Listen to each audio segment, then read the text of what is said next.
is Corey. I am 30 years old. Still adjusting to saying 30. My life now, I'm pretty proud of. I have a good job, a family, but statistically, I shouldn't be here. I couldn't tell you how many times I've been close to death. I've spent the majority of my life feeling haunted, knowing what's in my past and how dark it is. I should have failed a long time ago, or I should have become addicted to something to numb the pain.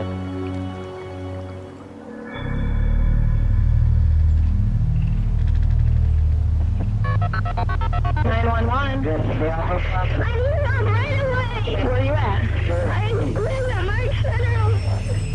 What's the problem there, sweetie? My dad was looking at guns. What happened, honey? Calm down. Your dad got shot? Yes. Oh, he should get shot at. It was in the late afternoon. I was the very first one that arrives on scene. I go up to the door. Okay. Are you there by yourself? Yes. What's your mom's name? Judith. Judith. Have you called your mom? No. Okay, we're gonna call her for you, okay? Corey opens the door to me. I'd known Corey since he's very little. This was a 10-year-old child. He takes hold of my hand. He wants me to go to the back of the room where his dad was. I didn't know what I was going to see. But I walked into the bedroom. I immediately saw his dad, Robert.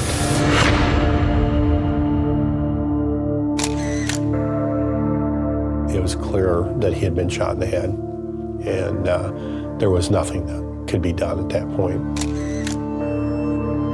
And so I went out, and now I've got to deal with a 10-year-old that's just broken. I was crying, and I was stunned, shocked, transfixed. I knew my dad was gone, but I was just in disbelief. I can remember Corey saying, "Save my dad, he's my best friend."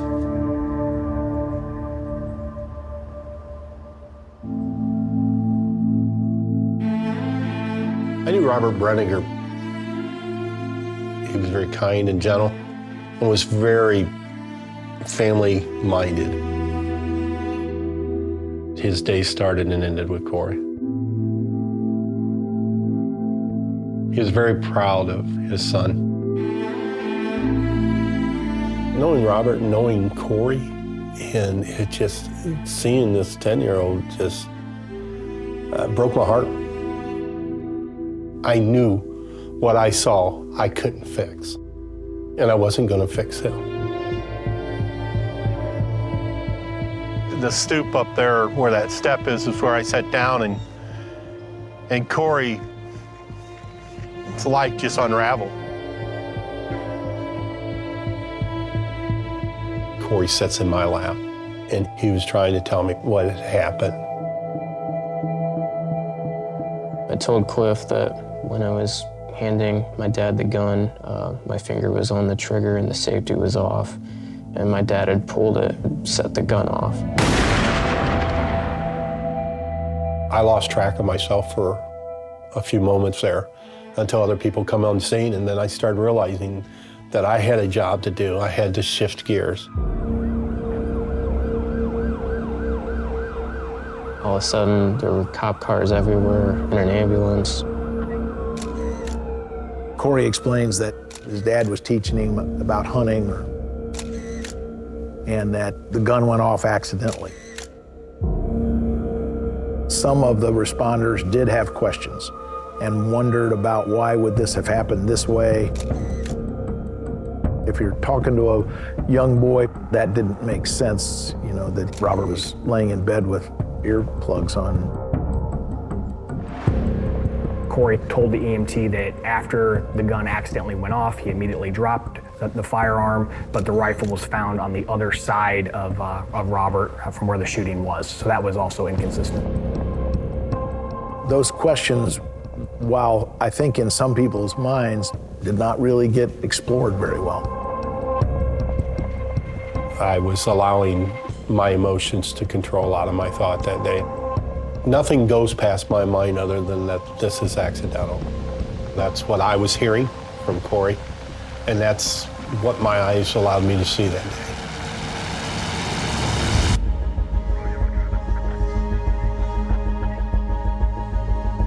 I remember Corey's mom, Judith, showing up. She asked me if she could take Corey away from the scene. I just remember Judith sitting down, putting her arm around my neck and telling me to stop. I can't forget that, how cold she was. I remember driving by the house right after it happened. I'm having like that eerie, weird feeling, like that something wasn't right. We had heard that, it was a hunting sort of accident and that, Corey was there with Rob alone. Robert was experienced in hunting and safety and all those things. This just doesn't sound right.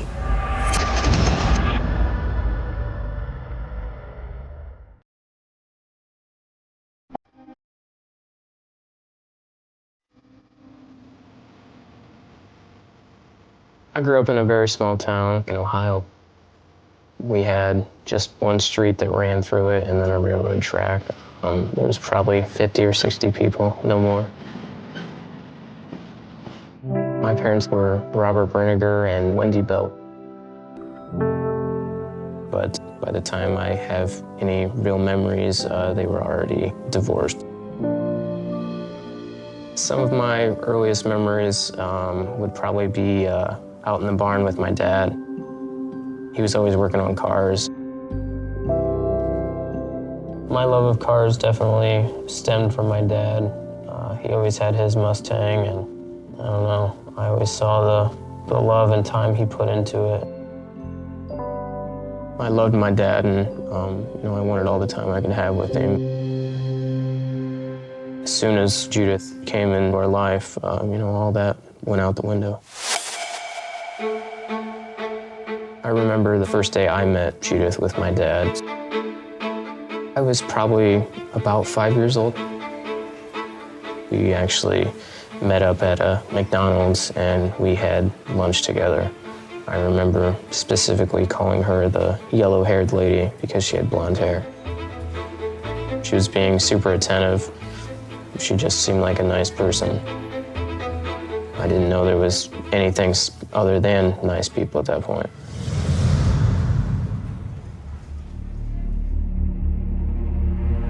She had a daughter that was my age. And my dad decided to buy a house, and they actually moved in. Robert wanted to do the best he could for his new family. Part of that was giving them whatever he possibly could give them. I actually remember him taking a new job at a steel mill, and then, to be honest, I hardly ever saw him. Rob was working third shift, and he was putting in a lot of overtime. I would say when he came home, he was certainly stressed. There was almost a sense of irritability. He didn't really want to be bothered.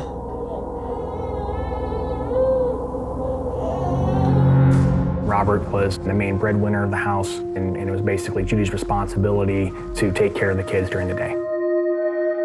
Judith was, the provider, meaning she took care of me, oversaw what I did, and was, lack of better words, just the boss of my life.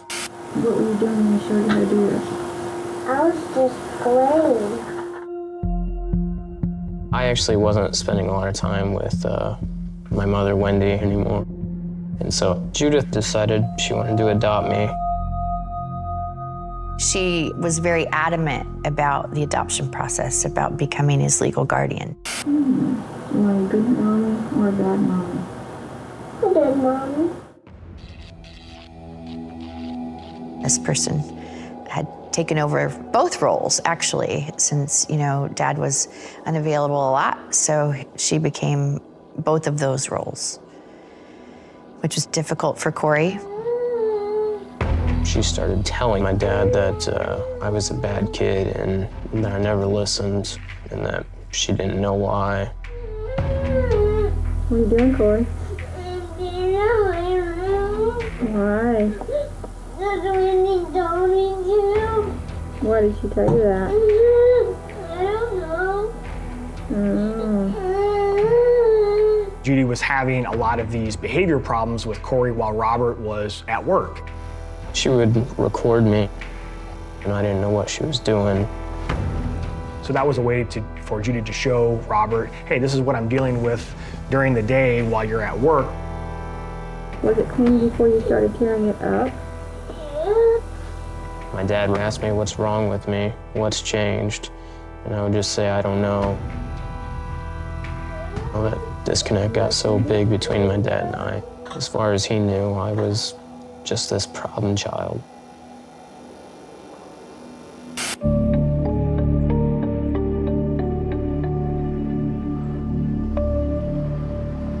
The death of Robert was classified as an accidental shooting.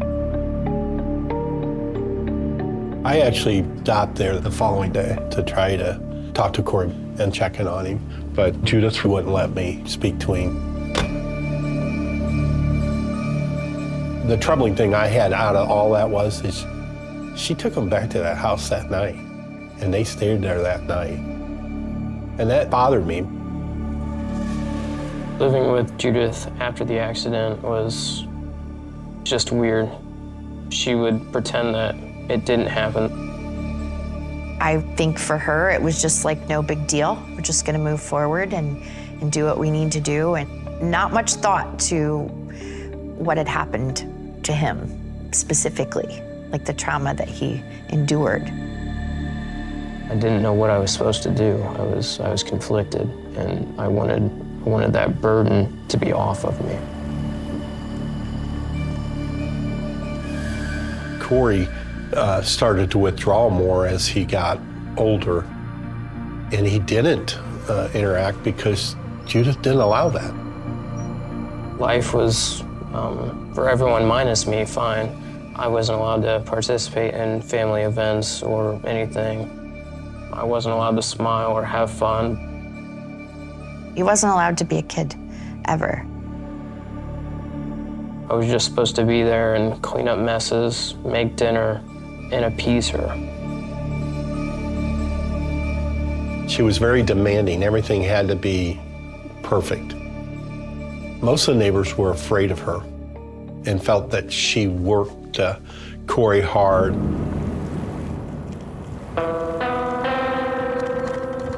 In the community, they did not like Judy as a neighbor. They thought she was very private. She didn't want anyone to see things. The shades were always down. If someone did knock at the door, we were never allowed to open it, and everyone had to be quiet so that, they thought nobody was home. Judith always thought the neighbors were being nosy and spying on her, but she had cameras set up to record what they were doing. She did a lot of weird stuff. I think she slashed the neighbor's car tires and just was after people, more or less, thinking that everyone was after her, too.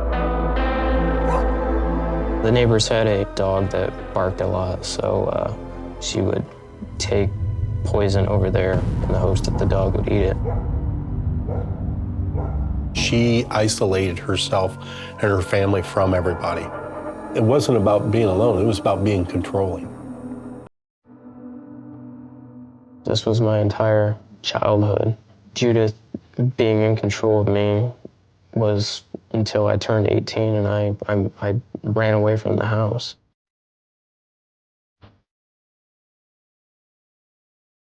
My first real connection with Corey was when he was 18 years old. He was kind of like asking if people knew his dad. And so he reached out to me. But quickly after that, I realized that he just really needed somebody. He just really was lacking that support and love that he so needed. He just kind of started coming around and, we were loving on him. And so he quickly became just like a part of our family.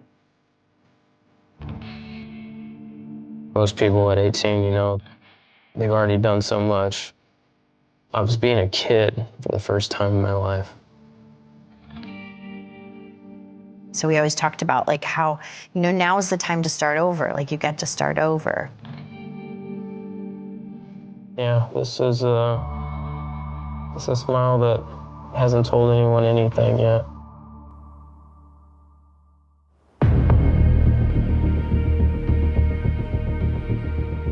After I moved out, I was coming up on just a couple months away from graduating high school. And as a senior project for my English class, we actually had to write something, and it was our biggest regret. I was up one night, and I started writing, and I just simply put into words that what happened to my dad wasn't the truth. My dad didn't die the way everyone thinks that he died.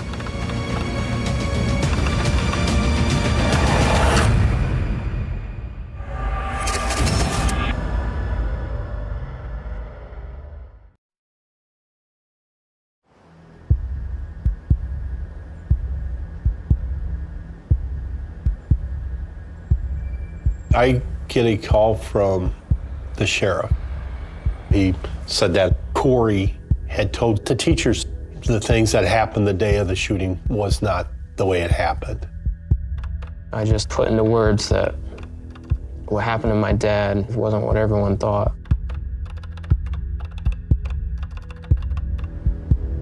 So I went to Paulding High School to see what was happening. Even though it was 10 years later, it hadn't left my mind what had transpired that day. Present in the room is, please, would you state your name, your full name? Corey. They actually sat me down, and my heart sank because I thought I was going to jail. Do you remember what happened that day? I killed my father.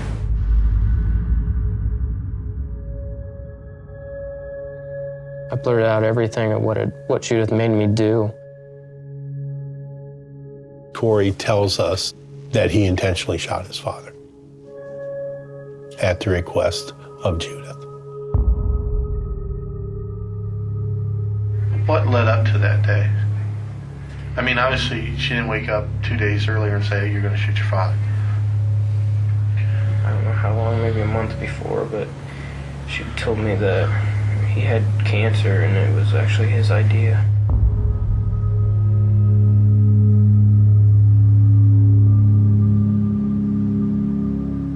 One day, Judith pulled me aside and said my dad was dying of a brain tumor. She continued on with that he was planning on having an accident involving a gun so that the family would be well off from the life insurance. I think she weaponized him just by convincing him that's what his father wanted.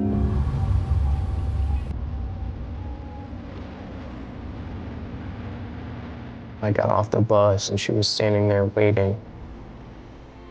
She put her hand around my neck and she said, "Today's the day you're gonna kill your dad."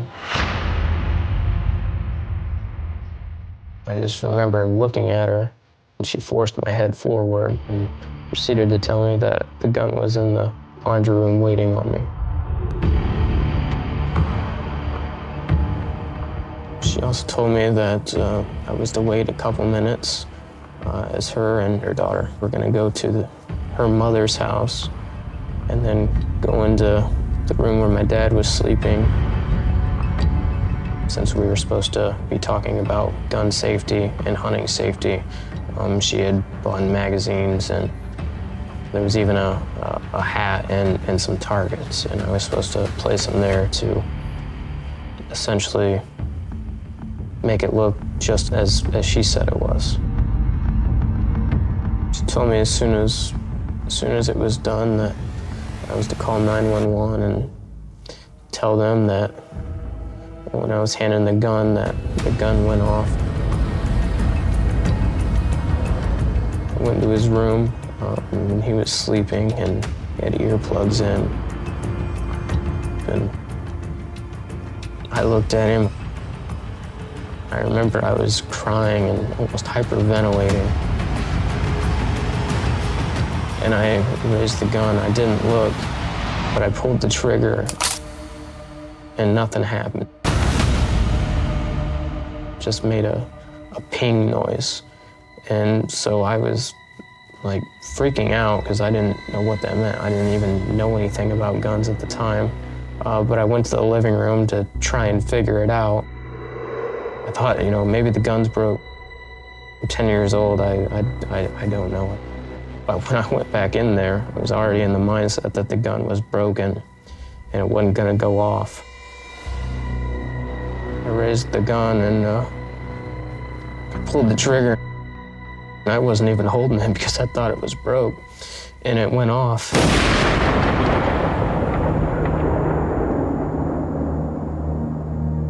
I hit the wall and everything because I wasn't holding it properly, and that's what happened.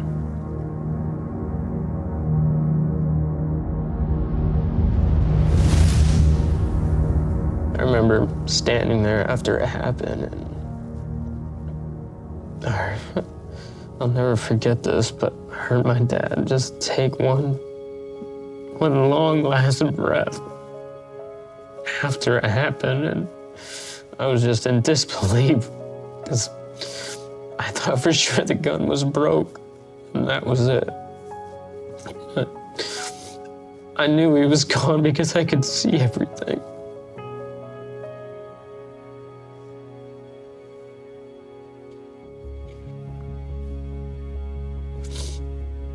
And I called 911, told him my dad had been shot.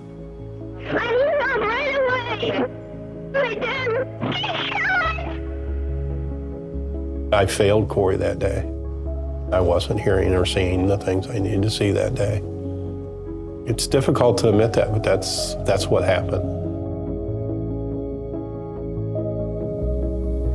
I felt horrible, and I struggled with it too.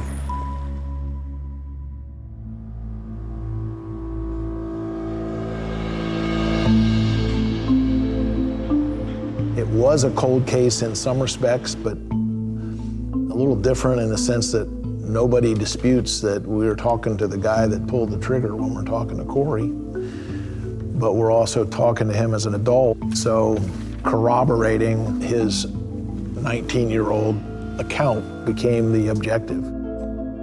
We had enough to believe that she was the one that had orchestrated this. And from that point on, started looking over everything that occurred that day. You didn't look at the facts close enough 10 years earlier. You've got to look at them now.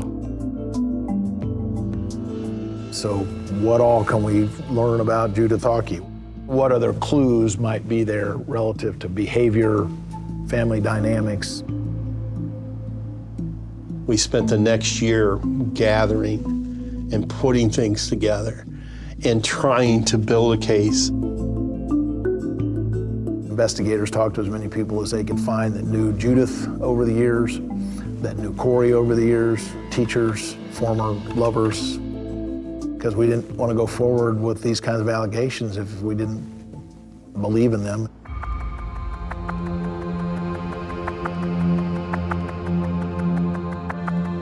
After a period of time, and after talking to past partners of her that had isolated away from their own families and had brought destruction in their lives, we realized she was the person that Corey described.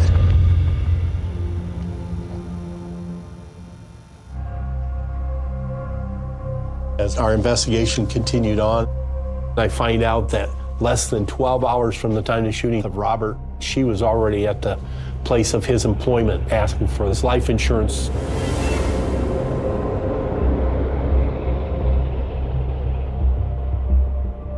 She was exceptionally greedy and didn't care about Robert, Corey. She cared about herself. I think it was pure evil and just greed.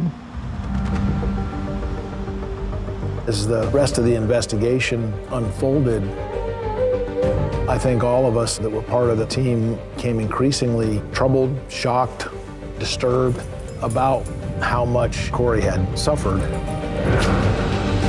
We wanted Corey to make a phone call to Judith to try to tell her that he could no longer live with the secret, the lies that he had kept bottled up inside of him for the last 10 years. Hello? Mom? Yeah? Can we talk?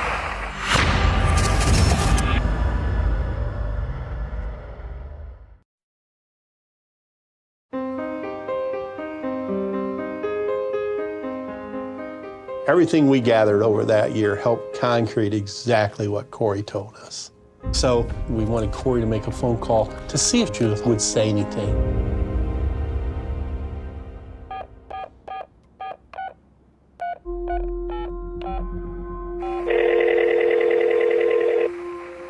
Hello? Mom? Yeah? Can we talk?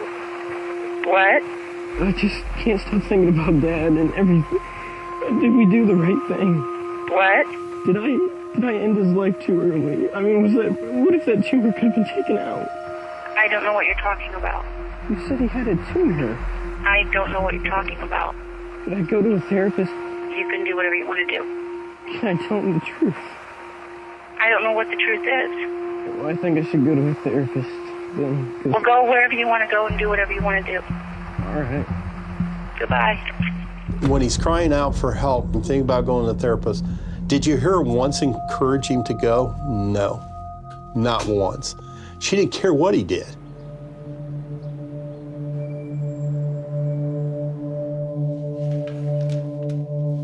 My name is Anna Salter. I am a clinical psychologist. I was contacted by the prosecution. They wanted me to evaluate Corey Brenninger and to interview him. He was not that forthcoming, and he was angry, really angry. He was also afraid. He talked about if he saw someone who even resembled Judith, he would get upset. And that's very typical of people who are abused.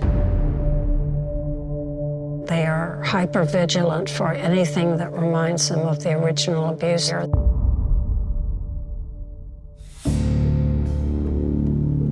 Growing up, I never asked other kids if they were being hit or beat or anything at school, but I always just assumed that they were. I didn't know that that wasn't a normal thing. Judith was doing it out of sight of my father, and my dad didn't know anything about it. She treated him non-human-like. She was just evil. He said he was beaten. He was made to eat feces. It was smeared on him. Teachers talked about being suspicious of the way he would dress. He would be wearing long sleeves inappropriate times. It was because he had bruises on his arms.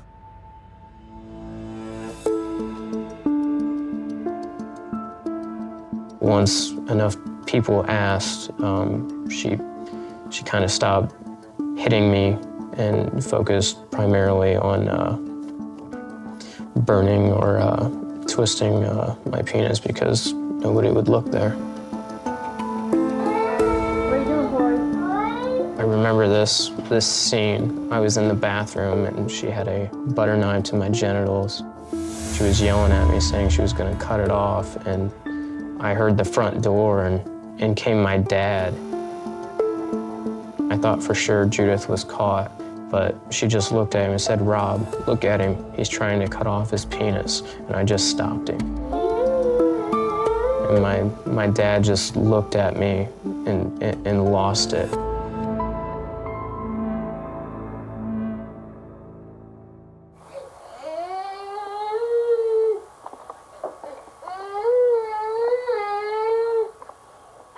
I don't think this is a child having a temper tantrum. He's not angry.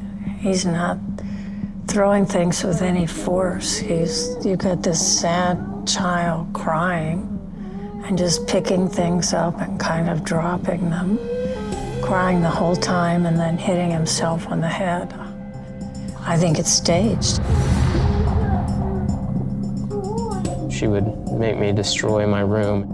I didn't want to do it. I didn't know why I had to do it, yet I was forced to, and she recorded it.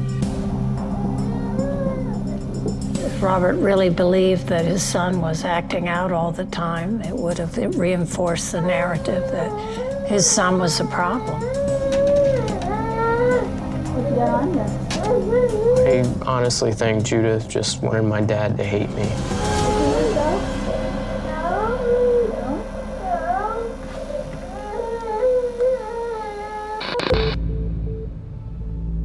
She put him in situations that were physically dangerous to essentially to scare him and brainwash him, in effect.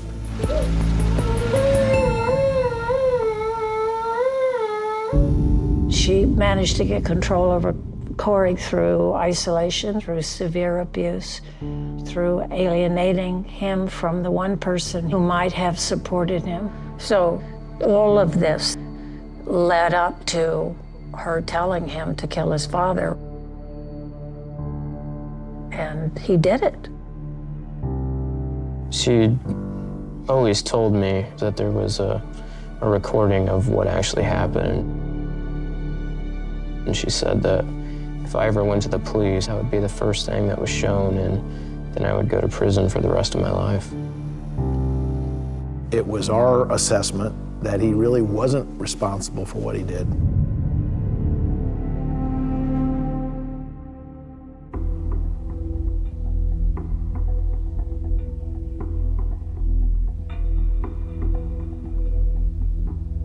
Judith, J-U-D-I-T. The allegations themselves are what he's talking about is abuse that occurred over the course of his childhood with you. Yeah, that's what this is about. Okay? Was Corey's penis ever flipped, grabbed, twisted, punched, slapped, anything like that? No. I don't know what you people want. I did not abuse that child. So before I end and walk out, I want to know, I mean, you feel Corey's lying that you didn't do it. No, I feel that maybe someone done some things to him, but it wasn't me. She denied all of the allegations and of abuse and certainly of murder, and she maintained her innocence throughout.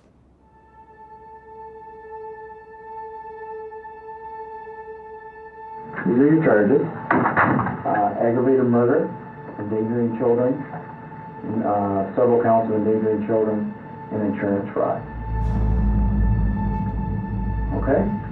And we've had Corey examined by an expert in the field, and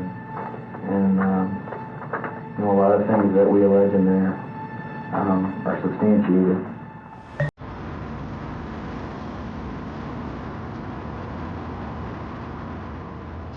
Child abuse allegations, oftentimes you're relying on a story that somebody tells, so there's not always physical evidence. It's always difficult to prove something 10 years after the fact. It comes down to credibility. We didn't have DNA. We didn't have those things. We had a person's words. You like Mommy Judy? We had to make the jury see a 10-year-old sitting there and not a 19-year-old. And that was a challenge.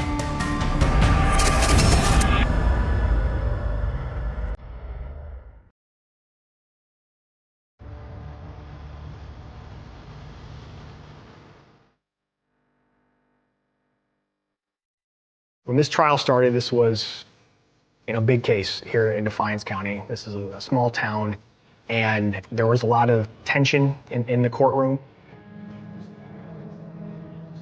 I wanted the jury to know that it wasn't Corey that pulled that trigger, that it was Judith Hawking. It was everything she'd done to that poor young man to cause him to pull the trigger. The jury needed to hear that 10-year-old speak.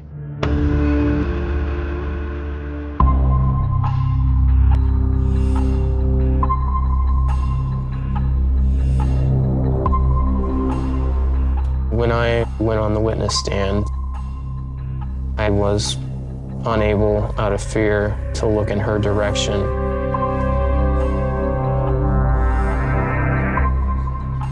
The pain you have put me through is something that should send you straight to hell. But he found that courage, and he was able to tell us what that monster had done to him. I just want you to know that you didn't break me.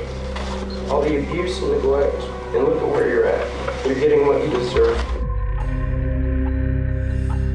I read my statement, and she actually turned around and started yelling and tried to lunge at me.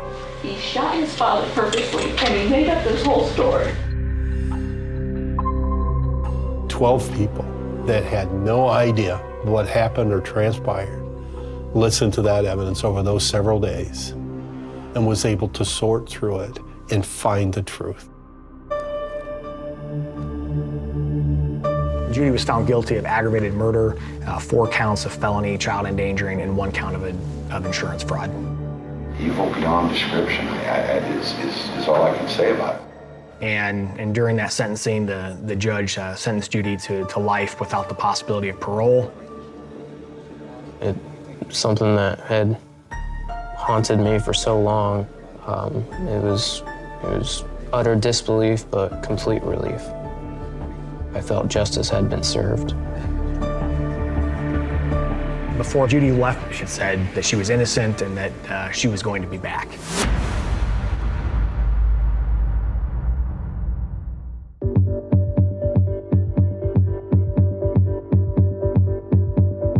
I knew that during the trial that there was going to be some appealable issues that were going to be there. I felt that there was some hearsay and some other evidence that was admitted by the state that should not have been admitted. It was really very much in the stereotypical sense of a legal technicality that the appeal was based on. Corey told me about the appeal, and I was in disbelief. I thought, I was finally rid of her, done with her, and now we get to do it all over again.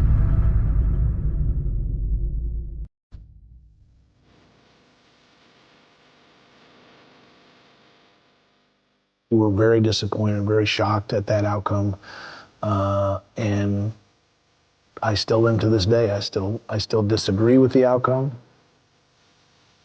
but at the end of the day, the courts get the final word.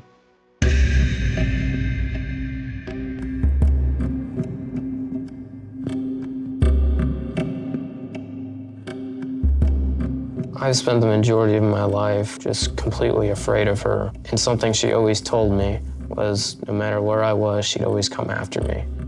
And, that's something that's still in my mind. I can't say I have zero fear. I'd be lying. I'm afraid. He's got to watch his back, make sure that she's not going to be around to do something to retaliate. It's always in the back of my mind that she's somewhere, lurking.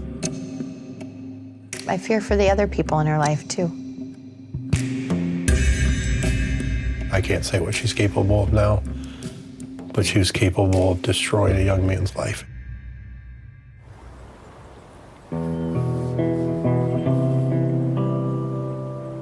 I can't imagine me and Corey today, waking up with that pain every day. He still struggles with guilt. Every November it hits him. It hits him hard. I hope he learns to forgive himself. He is the best example of a warrior. There are so many things that could have happened to him that have not, and I think he's a miracle. Every day before I go to sleep, I pray and I mention my father, think about him throughout the day. I know that if I were to live in a negative life, it would only be hurting his legacy. So I try to be the best person I can be to honor him. The desert remembers everything, even the things people try hardest to forget. On a cold night in early spring of 1999, the outskirts of a small Arizona town fell silent in a way locals would later describe as unnatural, the kind of silence that presses against your ears, the kind that makes every passing second feel watched. A single car sat abandoned on the shoulder of a two-lane road that cut through scrubland and dust, its hazard lights still blinking, rhythmic, patient, as if waiting for someone who never came back. The engine was cold. The doors were unlocked. A purse lay on the passenger seat, open, its contents undisturbed. No signs of a struggle. No blood. No body. Just absence, sharp, deliberate, terrifying in its simplicity. By sunrise, the word missing had already begun to spread through the town like a low electrical current. By noon, it had hardened into something heavier. By nightfall, fear had settled in. This was not the kind of place where people vanished. The victim, a young woman with deep ties to the community, had lived her entire life within a few square miles. She knew the roads by heart. She knew which gas stations stayed open late, which shortcuts to avoid after dark, which faces belonged and which didn't. Her disappearance didn't just raise questions. It violated an unspoken rule, that in a town this small, someone always sees something. But that night, no one saw anything. Or at least, that's what they said. The Arizona desert has a way of swallowing sound. Wind scrapes across sand and rock, erasing footprints before morning. Heat bends the horizon, warps distance, makes timelines unreliable. Investigators would later say that from the moment the report came in, they were already racing against something older and more powerful than any suspect, the landscape itself. Patrol units canvassed the area. Flashlights swept through creosote bushes and dry washes. Helicopters traced slow circles overhead, their searchlights cutting pale scars into the darkness. Dogs picked up a scent near the car, followed it for less than 100 yards, then stopped abruptly, confused, tails stiff, noses lifted into empty air. It was as if the trail had been severed with surgical precision. By the second day, reporters arrived. Cameras framed the abandoned vehicle. Headlines formed quickly, mystery in the desert. Local woman vanishes without a trace. And then, almost immediately, a phrase that would cling to the case for decades, cold case in the making. The town reacted the way small towns always do when confronted with the impossible. Doors locked earlier. Parents waited up for teenagers who were never late before. Strangers were noticed, cataloged, remembered. At diners and gas stations, conversations dropped to whispers whenever someone unfamiliar walked in. The desert, once a backdrop, had become a suspect. Investigators worked the case aggressively in those first weeks. Friends were interviewed. Co-workers questioned. Former lovers pulled back into memories they thought they'd buried. Timelines were constructed and dismantled again and again. Every minute of the victim's last day was examined, weighed, argued over. She had made a phone call that afternoon. She had stopped for groceries. She had mentioned being tired. None of it added up to disappearance. There were theories, of course. There always are. A random predator passing through town. A crime of opportunity. Someone she knew, someone who knew her routine. Someone who knew how to make a person vanish without leaving behind the mess investigators rely on. Each theory bloomed briefly, then collapsed under scrutiny. Leads dried up. Witnesses contradicted themselves. Tips flooded in, then slowed, then stopped altogether. Weeks turned into months. The desert gave nothing back.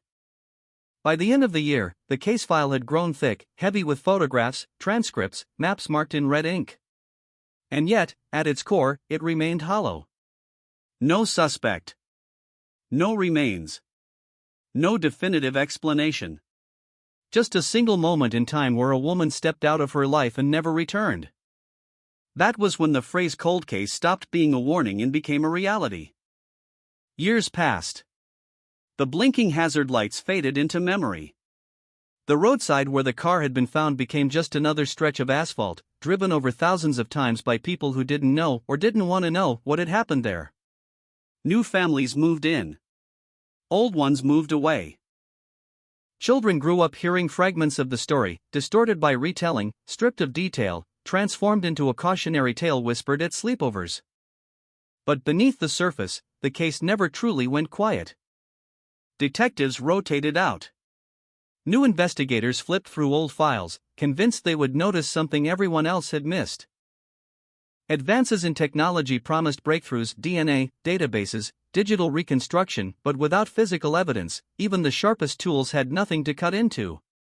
The case remained suspended in time, preserved but unresolved. And then, decades later, something changed. It didn't begin with a confession. It didn't start with a body discovered in the desert. It began with a voice hesitant, aging, carrying the weight of something unsaid for far too long. A person who had lived with the silence since 1999. A person who had watched anniversaries come and go, who had seen the victim's face fade from headlines but never from memory. When that witness finally spoke, the past didn't just resurface. It ruptured. Investigators would later say that the statement didn't answer every question. It didn't solve the case. But it did something just as powerful. It shattered the illusion that nothing had been seen. That nothing had been known. It exposed the possibility that the desert hadn't swallowed the truth at all, it had merely waited for someone to stop running from it. And as the words poured out, halting and raw, one thing became clear. This cold case was never empty. It was full of secrets. The voice on the line did not sound heroic. It sounded tired. Not trembling, not dramatic, just worn down, as if every word had been carried for years without ever being set down. When the dispatcher asked for a name, there was a pause long enough to register as fear. When the dispatcher asked what the call was about, the answer came quietly, almost apologetically. I think I know something about what happened back then. In a case that had survived on nothing but absence, that sentence landed like a blunt object. Detectives didn't rush. They had learned the hard way that hope could be reckless. Over the years, dozens of calls had come in from people convinced they'd cracked the mystery after a documentary binge or a half-remembered rumor. Most dissolved within minutes. But this one felt different.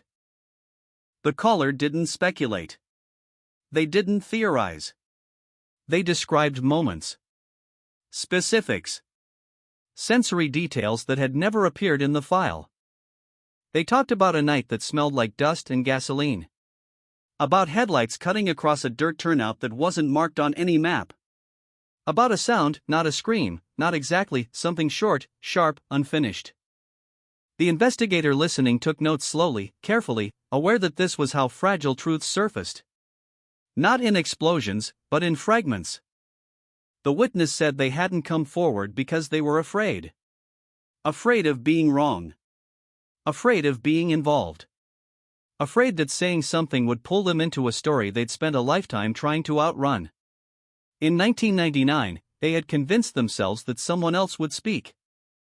Someone braver. Someone closer. Someone with less to lose.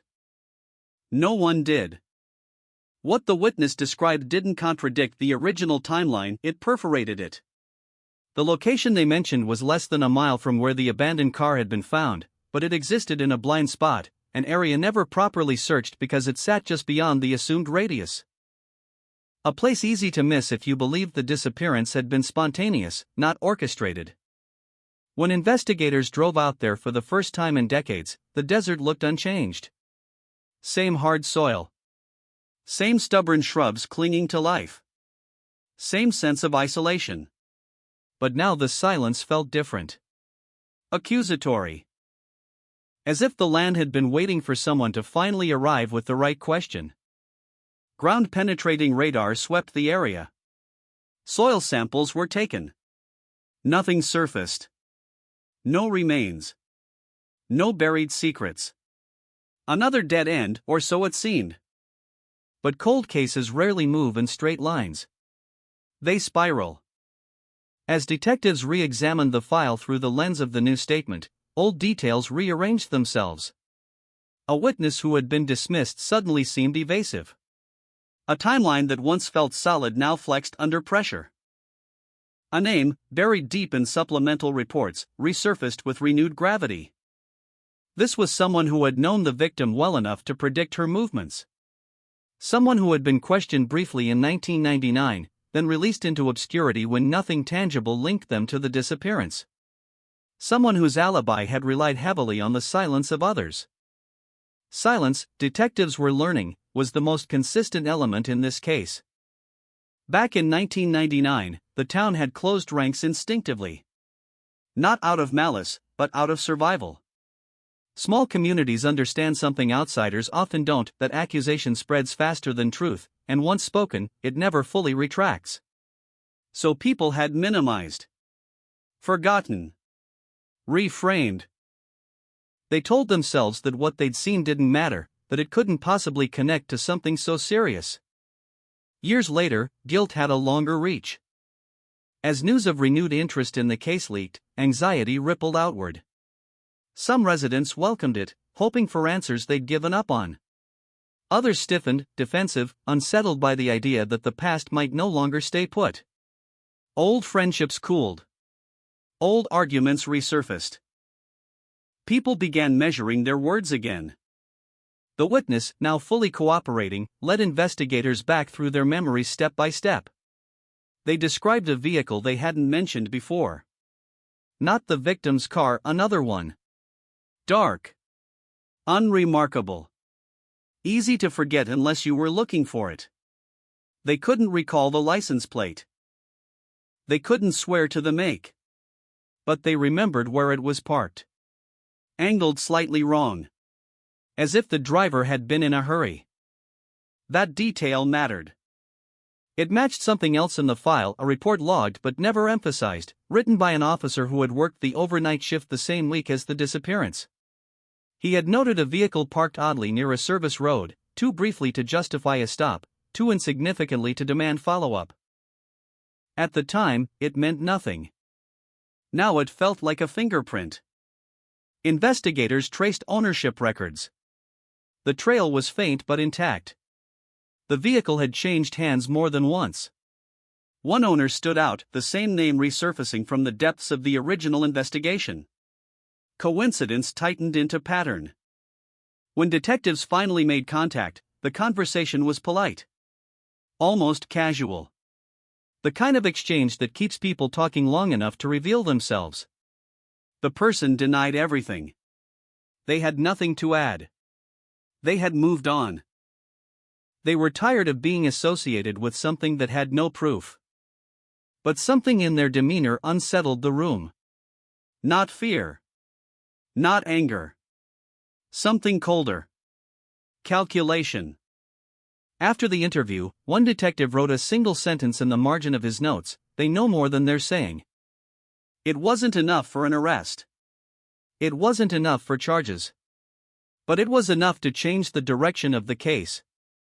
Meanwhile, the victim's family watched all of this from a distance they had never chosen. For them, time had not softened anything.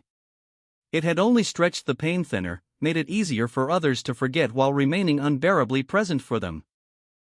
Every renewed lead reopened wounds they'd learned to live with, not heal. They wanted answers. They feared them. The desert, indifferent as ever, continued to erase footprints as soon as they appeared.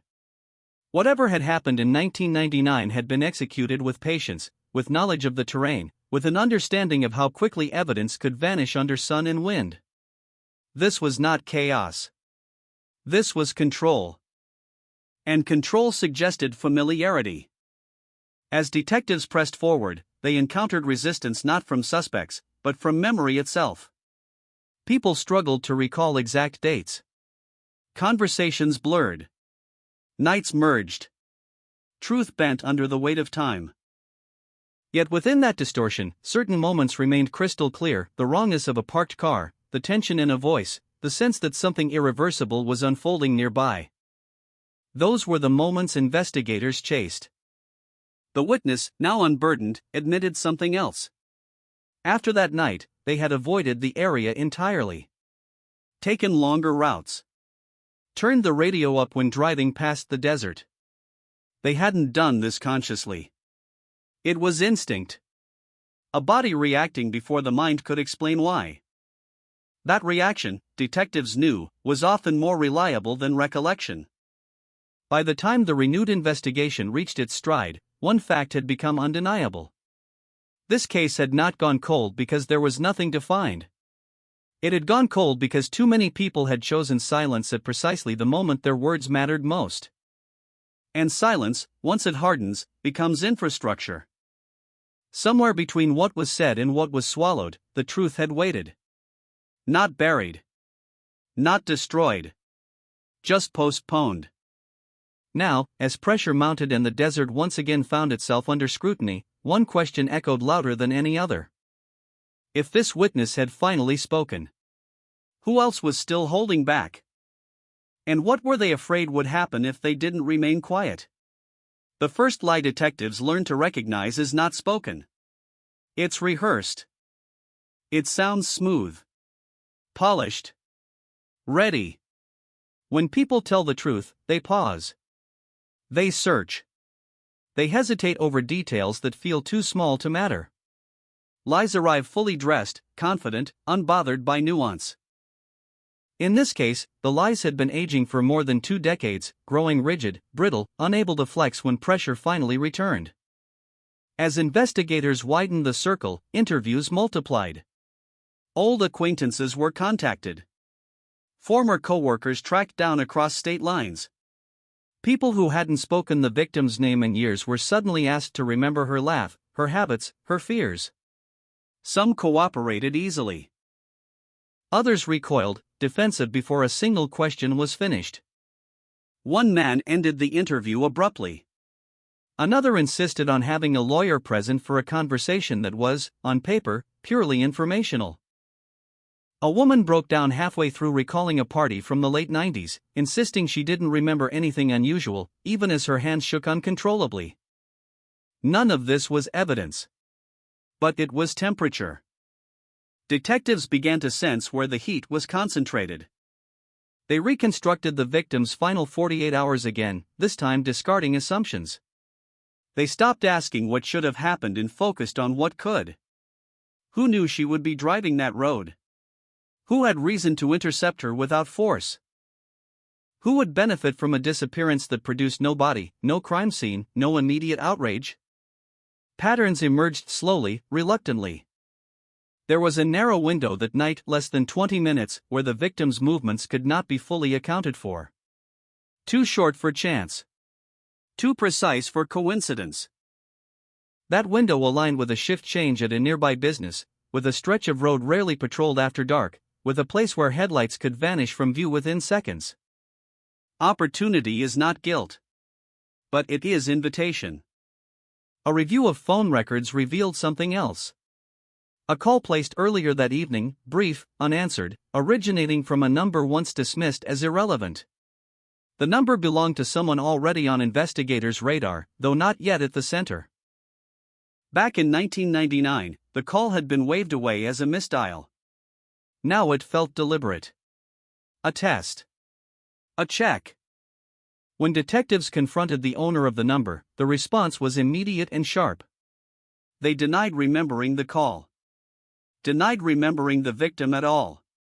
Denied remembering most of that year. Selective amnesia has a particular sound. It hums. Pressure mounted quietly. No raids. No dramatic arrests. Just persistence. Just time. Just the slow tightening of a net woven from memory, record, and the realization that silence no longer guaranteed safety. The witness who had come forward watched all of this unfold with a mixture of relief and dread. Speaking had not lifted the weight entirely. It had shifted it. Now there was responsibility. Now there was the possibility of consequence. They worried about retaliation. About being discredited. About discovering too late that their truth would be absorbed and neutralized like all the others before it. Detectives reassured them without promising outcomes. Cold cases do not reward certainty. They reward endurance. As the investigation dug deeper, the community felt it. Not through official statements, but through atmosphere. Conversations shortened. People glanced over their shoulders more often. The desert, once ignored, regained its menace. At night, headlights lingered a second longer at intersections. Doors locked with an extra turn of the key. Someone knew the story was moving again. And they didn't like it. An anonymous tip arrived weeks later, typed and signed, emotionless. It referenced a location miles from the original scene, a place used occasionally for dumping construction debris in the 90s. The tip offered no explanation, only coordinates. When investigators checked old maps, they realized the site had once been accessible by a service road that no longer existed. The search yielded nothing conclusive. No remains. No personal items. But they found something else, disturbed earth inconsistent with natural erosion, dated roughly to the correct time period. Whatever had been there was no longer present. Removal takes planning. That discovery reframed the case yet again. This was not a panic-driven act. This was not someone acting on impulse. The disappearance had stages. Interception. Control. Transport. Disposal. Each step suggested foresight. Familiarity. Someone who believed they would never be challenged. That belief had held for years. Investigators revisited early interviews, now listening not for content, but for rhythm. Who spoke too quickly? Who avoided pronouns? Who corrected themselves unnecessarily? One tape, barely audible beneath the hiss of analog recording, stood out. A voice hesitating when asked a simple question about timing. A pause that stretched just long enough to register as calculation. The person on the tape was called back in. This time, the tone changed. Detectives laid out inconsistencies calmly, almost kindly. They didn't accuse. They invited explanation. The interview stretched on. Hours passed. Fatigue set in. Small cracks appeared. Not confessions, admissions of uncertainty, of misremembering, of things that might have been different than I said before. That was progress. Outside the interview room, the victim's name resurfaced publicly for the first time in years. Online forums ignited. Amateur sleuths dissected every development. Some helped. Most didn't. Noise returned to a case that had lived too long in quiet. But among the speculation, one truth hardened. This disappearance had been facilitated by proximity, not chance. The victim had trusted someone. Or at least not feared them. There had been no signs of resistance because resistance hadn't been necessary at first. The moment of realization, the instant when fear replaced familiarity, likely came too late. That realization haunted investigators more than any lack of evidence. They imagined the silence inside the car. The desert sliding past unseen. The understanding settling in without words. As momentum built, detectives prepared for a move that would have been unthinkable years earlier, a public appeal not for tips, but for conscience. They addressed the community directly, acknowledging the role silence had played, framing it not as guilt but as a chance for redemption. It worked better than expected. Small details trickled in. A comment overheard at a bar. A favor asked and repaid.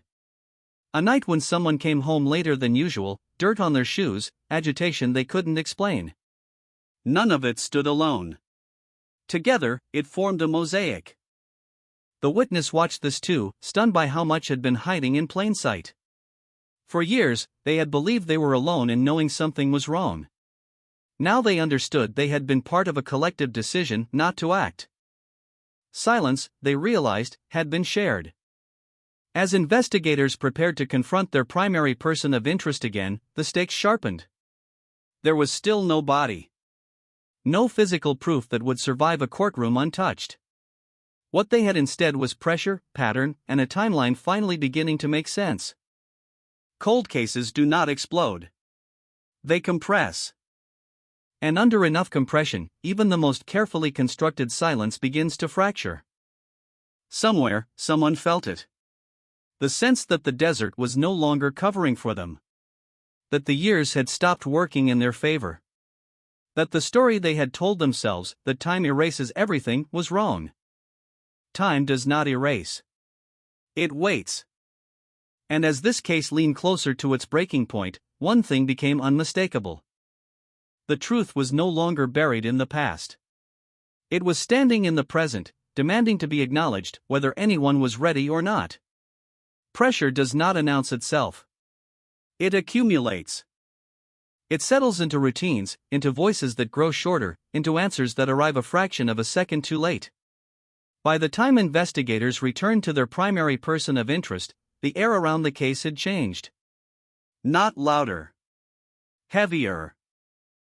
Like a storm that hasn't broken yet but already owns the sky. The interview room was the same one used years before. Same table. Same fluorescent light that flattened faces and made time feel artificial. But the person sitting across from detectives was not the same. Age had added weight to their posture, lines to their face, caution to their words. Confidence, once effortless, now required effort.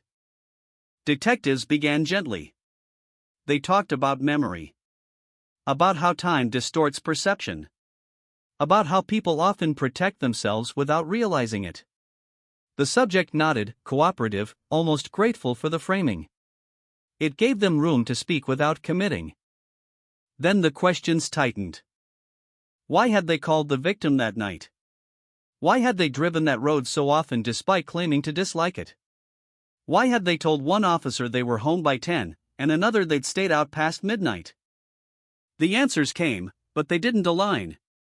Each correction introduced a new inconsistency, each clarification demanded another explanation. The story began to sag under its own weight. When confronted with the witness statement, not the name, just the account, something flickered.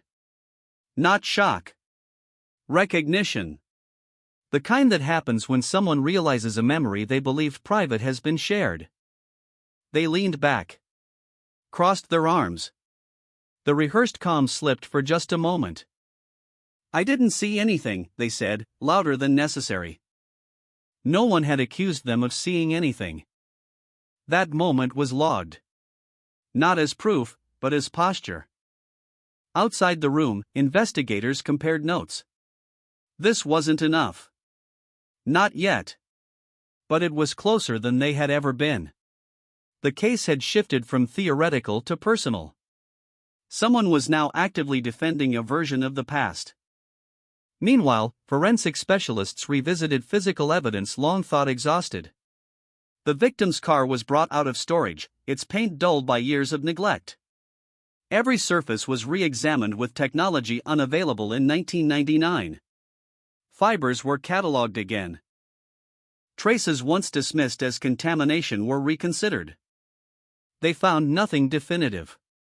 But absence, in this case, was consistent. The car told a story of interruption, not violence. The victim had not fought. She had not fled. She had left willingly, or at least without immediate alarm. The door seals held no signs of force. The steering wheel bore no unfamiliar prints. Whatever happened began calmly. That realization haunted the investigation more than any imagined struggle. As law enforcement pressed forward, word reached the person of interest again, this time not through official channels, but through the community itself. Friends asked questions they had never asked before. Old acquaintances grew distant. Invitations stopped coming. Silence, once protective, now isolated. Isolation changes behavior. Surveillance noted subtle shifts. Longer drives. Unexplained stops. A return to places not visited in years. The desert appeared again in their routines, as if revisiting it might restore control. It didn't. Another witness came forward. Not with a confession, not with a clear accusation, but with a memory they had never understood until now. A night in 1999 when the person of interest had shown up unexpectedly, agitated, asking for help with something that couldn't wait until morning. They hadn't helped. They hadn't asked questions. They had gone back to sleep. At the time, it had seemed trivial. Now it felt radioactive. Investigators documented it carefully. One more thread. One more reason the past refused to stay dormant. The victim's family was informed only in broad strokes. Enough to prepare them. Not enough to promise closure. They had learned to live in the space between hope and disappointment, where every update carried equal potential for relief and devastation. They asked one question, quietly. Do you think they're scared? The detective didn't answer immediately. Yes, they said finally. I think they are now. Fear does not create guilt. But it reveals priorities. As weeks passed, pressure spread outward. People once certain they were safe behind time began to understand something fundamental, that silence ages poorly. That what had been survivable in 1999 felt dangerous now. Technology remembered what people forgot. Records didn't soften. Patterns didn't blur. One night, investigators received an alert. The person of interest had contacted an attorney. Not for representation, for advice. Hypothetical questions about statutes. About exposure. About whether telling the truth now could make things worse. The call was not illegal. It was informative. Detectives didn't rush in. They waited. Waiting had always been the desert's strategy. Now it was theirs. And then, unexpectedly, the person of interest made a mistake. They spoke to the wrong person. In a moment of frustration, or bravado, or exhaustion, they admitted something small. Not the crime. Not even involvement. Just presence. They acknowledged being near the area that night, despite years of insisting they were nowhere close. They framed it as coincidence. As misremembering. As irrelevant. It was none of those things. That admission detonated quietly through the investigation. It validated the witness. It aligned with phone data. It explained gaps. It transformed suspicion into structure. When detectives returned for the next interview, the tone was different. Not aggressive. Certain. They laid out the timeline. The calls. The sightings. The inconsistencies. They didn't accuse. They invited truth. They made it clear that the desert no longer belonged to secrecy. The subject stared at the table for a long time. Silence filled the room, not defensive, not strategic, but heavy with calculation. This was the sound of someone measuring the cost of honesty against the weight of what they had already carried. They asked for a break. Cold cases do not end in explosions. They end in moments like this. Moments where someone realizes that the story they've been living inside is collapsing. That the past they thought was buried has teeth. That silence, once their greatest ally, has turned against them.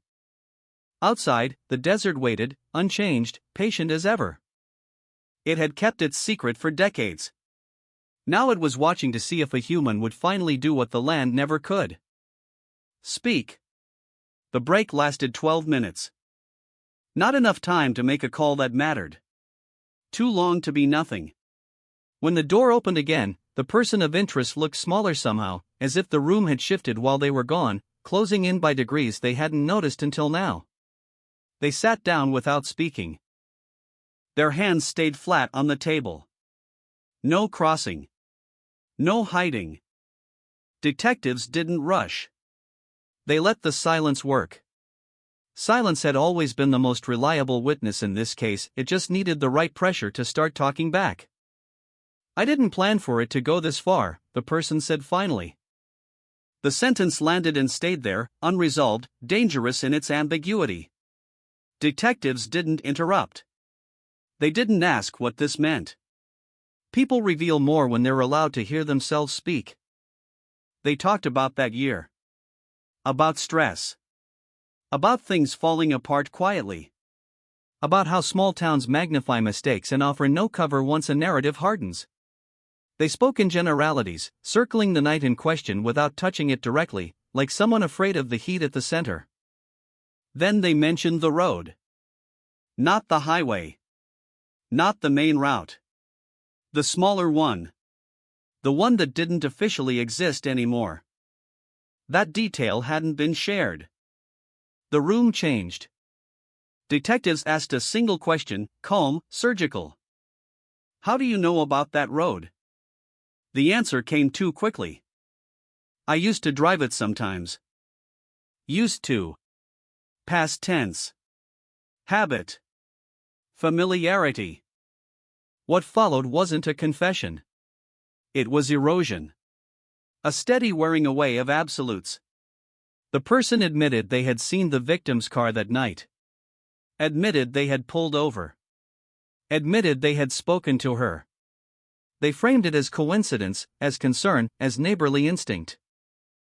They insisted she was alive when they left. They insisted they had done nothing wrong. But the story no longer fit its own edges. Detectives pressed gently, methodically. Why hadn't they mentioned this before? Why had they denied being near the area? Why had they called her earlier that evening? The answers tangled.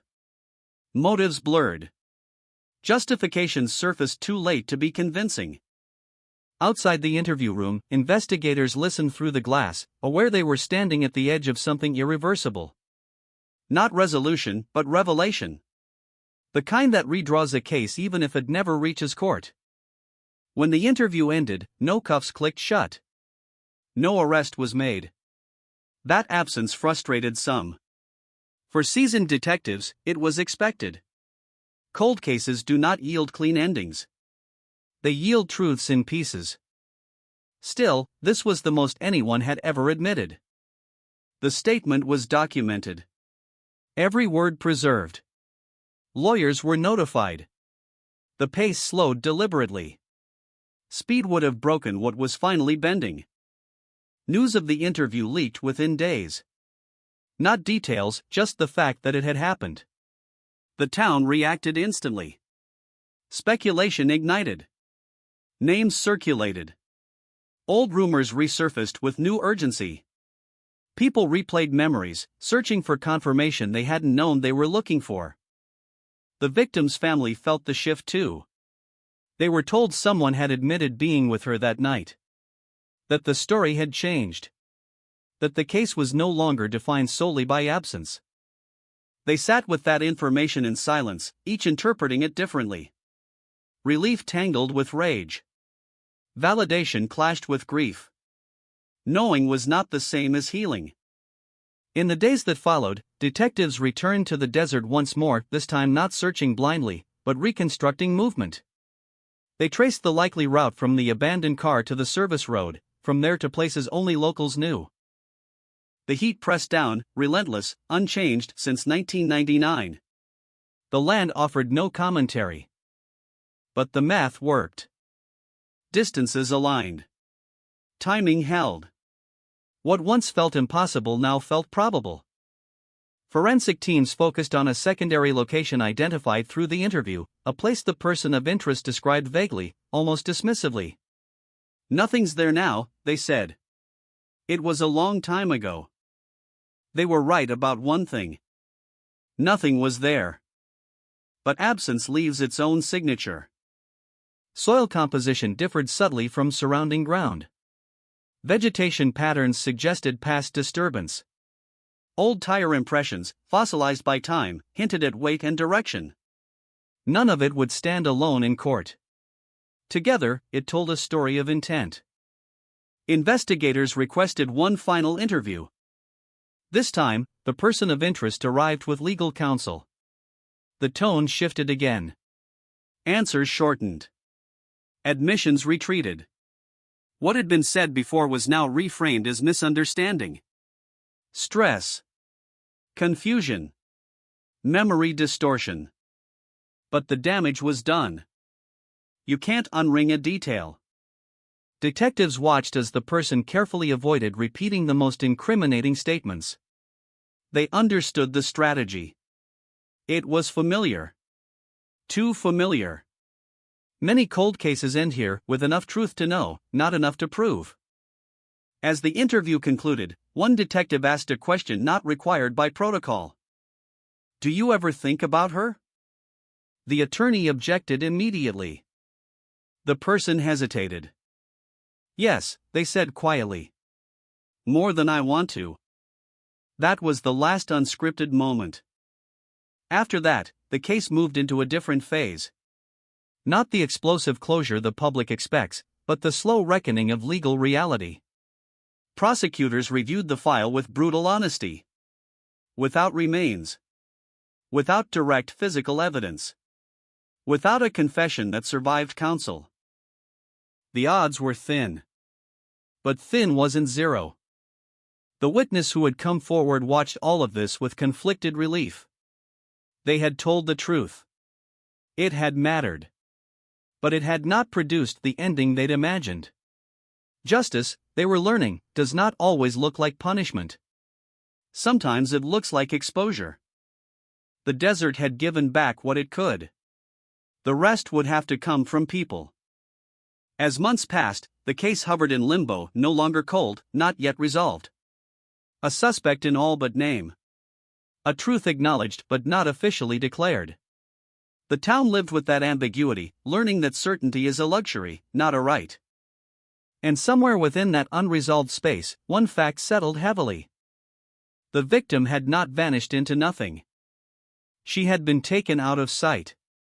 And the person who knew exactly how had finally run out of places to hide, even if the law could not yet close its hand around them. Limbo is not quiet. It hums. It hums in courtrooms where files are reviewed and re-reviewed, in offices where prosecutors underline the same sentences until the ink bleeds through the page, in homes where people replay interviews in their heads at 3 a.m. Searching for the moment everything could have tipped one way or the other. After the admissions, after the retreat behind legal language, the case entered that hum unresolved but awake. Detectives kept working anyway. Cold cases don't wait for permission. They broke the investigation into pressure points, understanding now that they weren't chasing a mystery anymore, but a failure of proof. The question was no longer what happened. It was what could be demonstrated. Those are not the same thing, and the distance between them is where many cases die. They started with money. Old bank records surfaced, brittle with age but intact. Transactions from the weeks after the disappearance showed anomalies, small, cautious movements that didn't match prior patterns. Withdrawals timed to odd hours. Cash preferred over traceable paths. Not criminal on its own, but intentional. They examined travel, gas receipts, repair logs, mileage that didn't align with stated routines. A vehicle serviced sooner than expected, its undercarriage cleaned in a way that suggested more than maintenance. Again, nothing definitive. Again, not random. Patterns were forming, but they were whispering, not shouting. Investigators leaned into psychology. They reviewed the interviews not as transcripts, but as performances. Where did the person of interest grow animated? Where did their voice flatten? Which questions provoked irritation rather than denial? Over time, a map emerged, not of events, but of emotional territory. One area was consistently guarded, the hours just after the encounter. Whenever conversation drifted toward that span of time, the answers tightened, shortened, abstracted. Time became vague. Locations blurred. Language shifted from active to passive. Things happened. Moments passed. Responsibility dissolved into grammar. That told them something. Meanwhile, the community adjusted to a new normal. The idea that the case was effectively solved, but not officially closed, sat uneasily with people who had grown up believing justice was binary. Guilty or innocent. Arrest or freedom. This case refused to choose. Some residents defended the person of interest fiercely, clinging to decades of familiarity as proof of character. Others recoiled, reinterpreting every shared memory through a new lens. The town fractured along invisible lines drawn by belief. Belief, detectives knew, was not evidence. The victim's family existed somewhere outside that fracture, exhausted by public opinion, anchored only by the knowledge that someone finally knew what had happened and that knowledge was no longer safely hidden. That mattered, even if it didn't come with a sentence attached. Then something unexpected surfaced. A box. It had been sitting in a storage unit for years, untouched, its contents dismissed as personal clutter. The unit belonged to someone loosely connected to the person of interest, not an accomplice, not a confidant, just a peripheral figure who had drifted in and out of their life.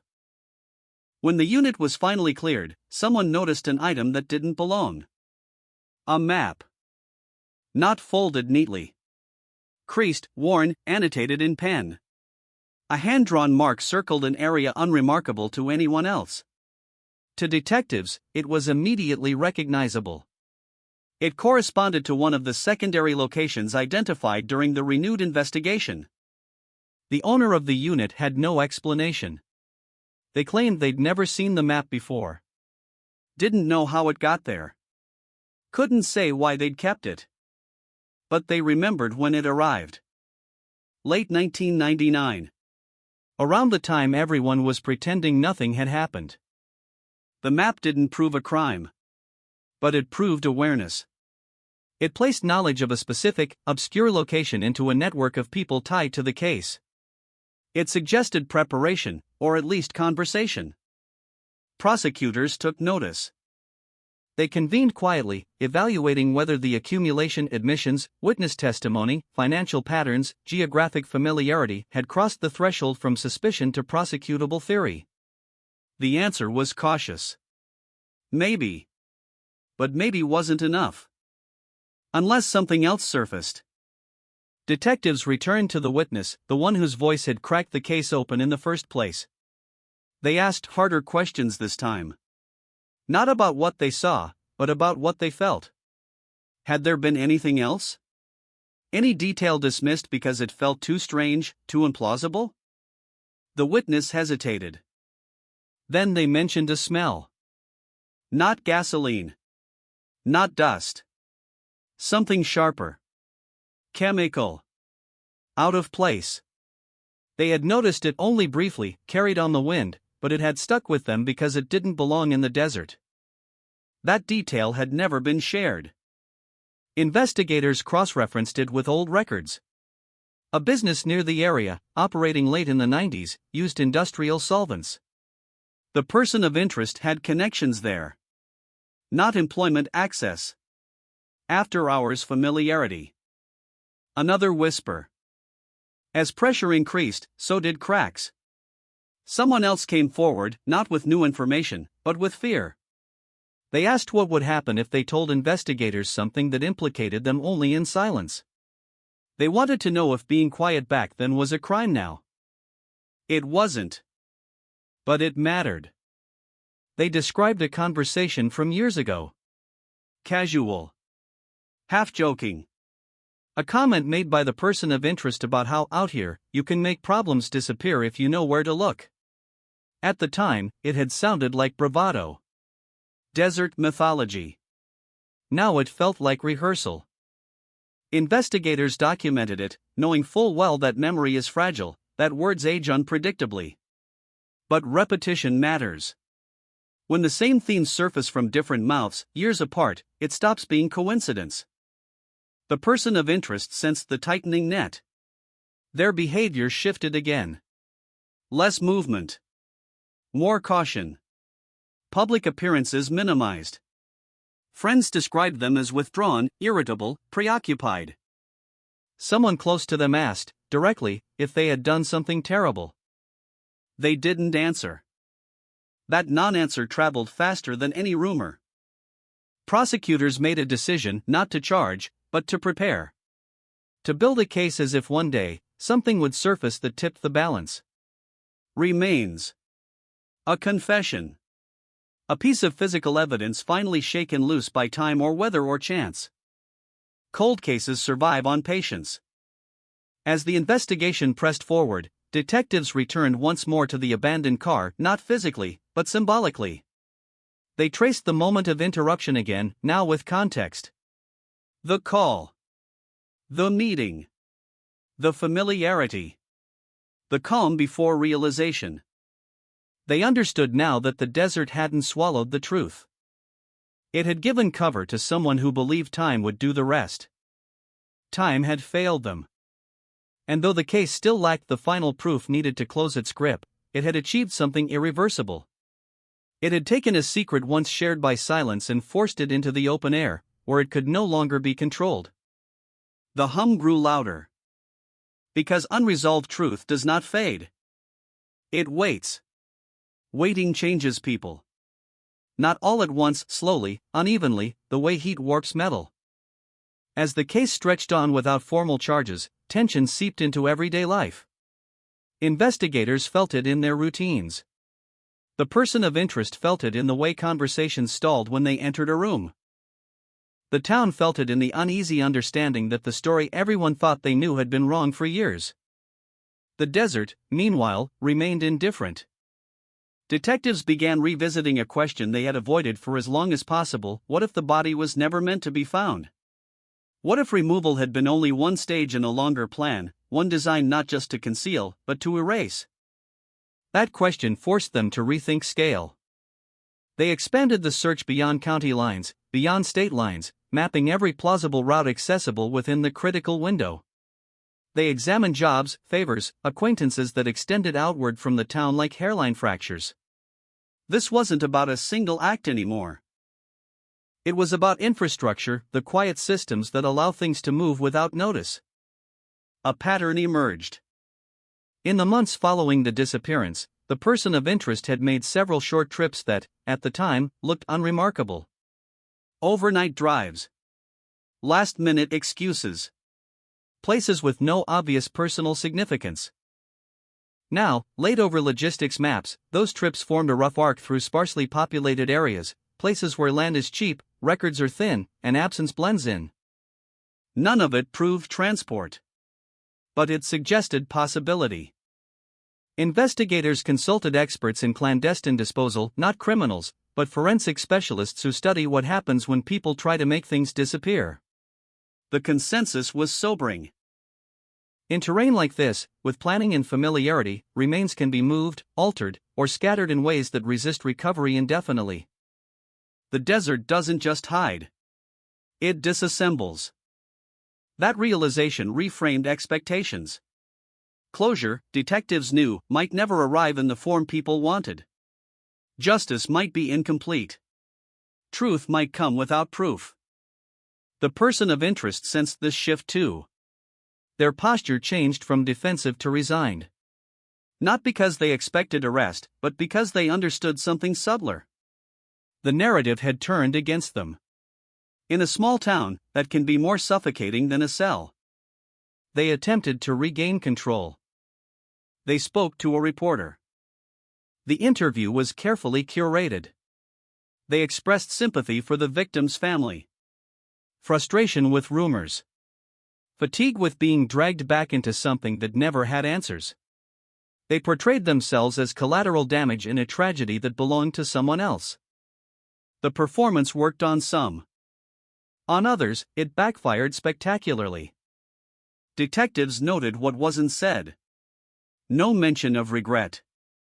No curiosity about what might have happened. no acknowledgement of their own shifting statements. Just distance. Just denial wrapped in civility.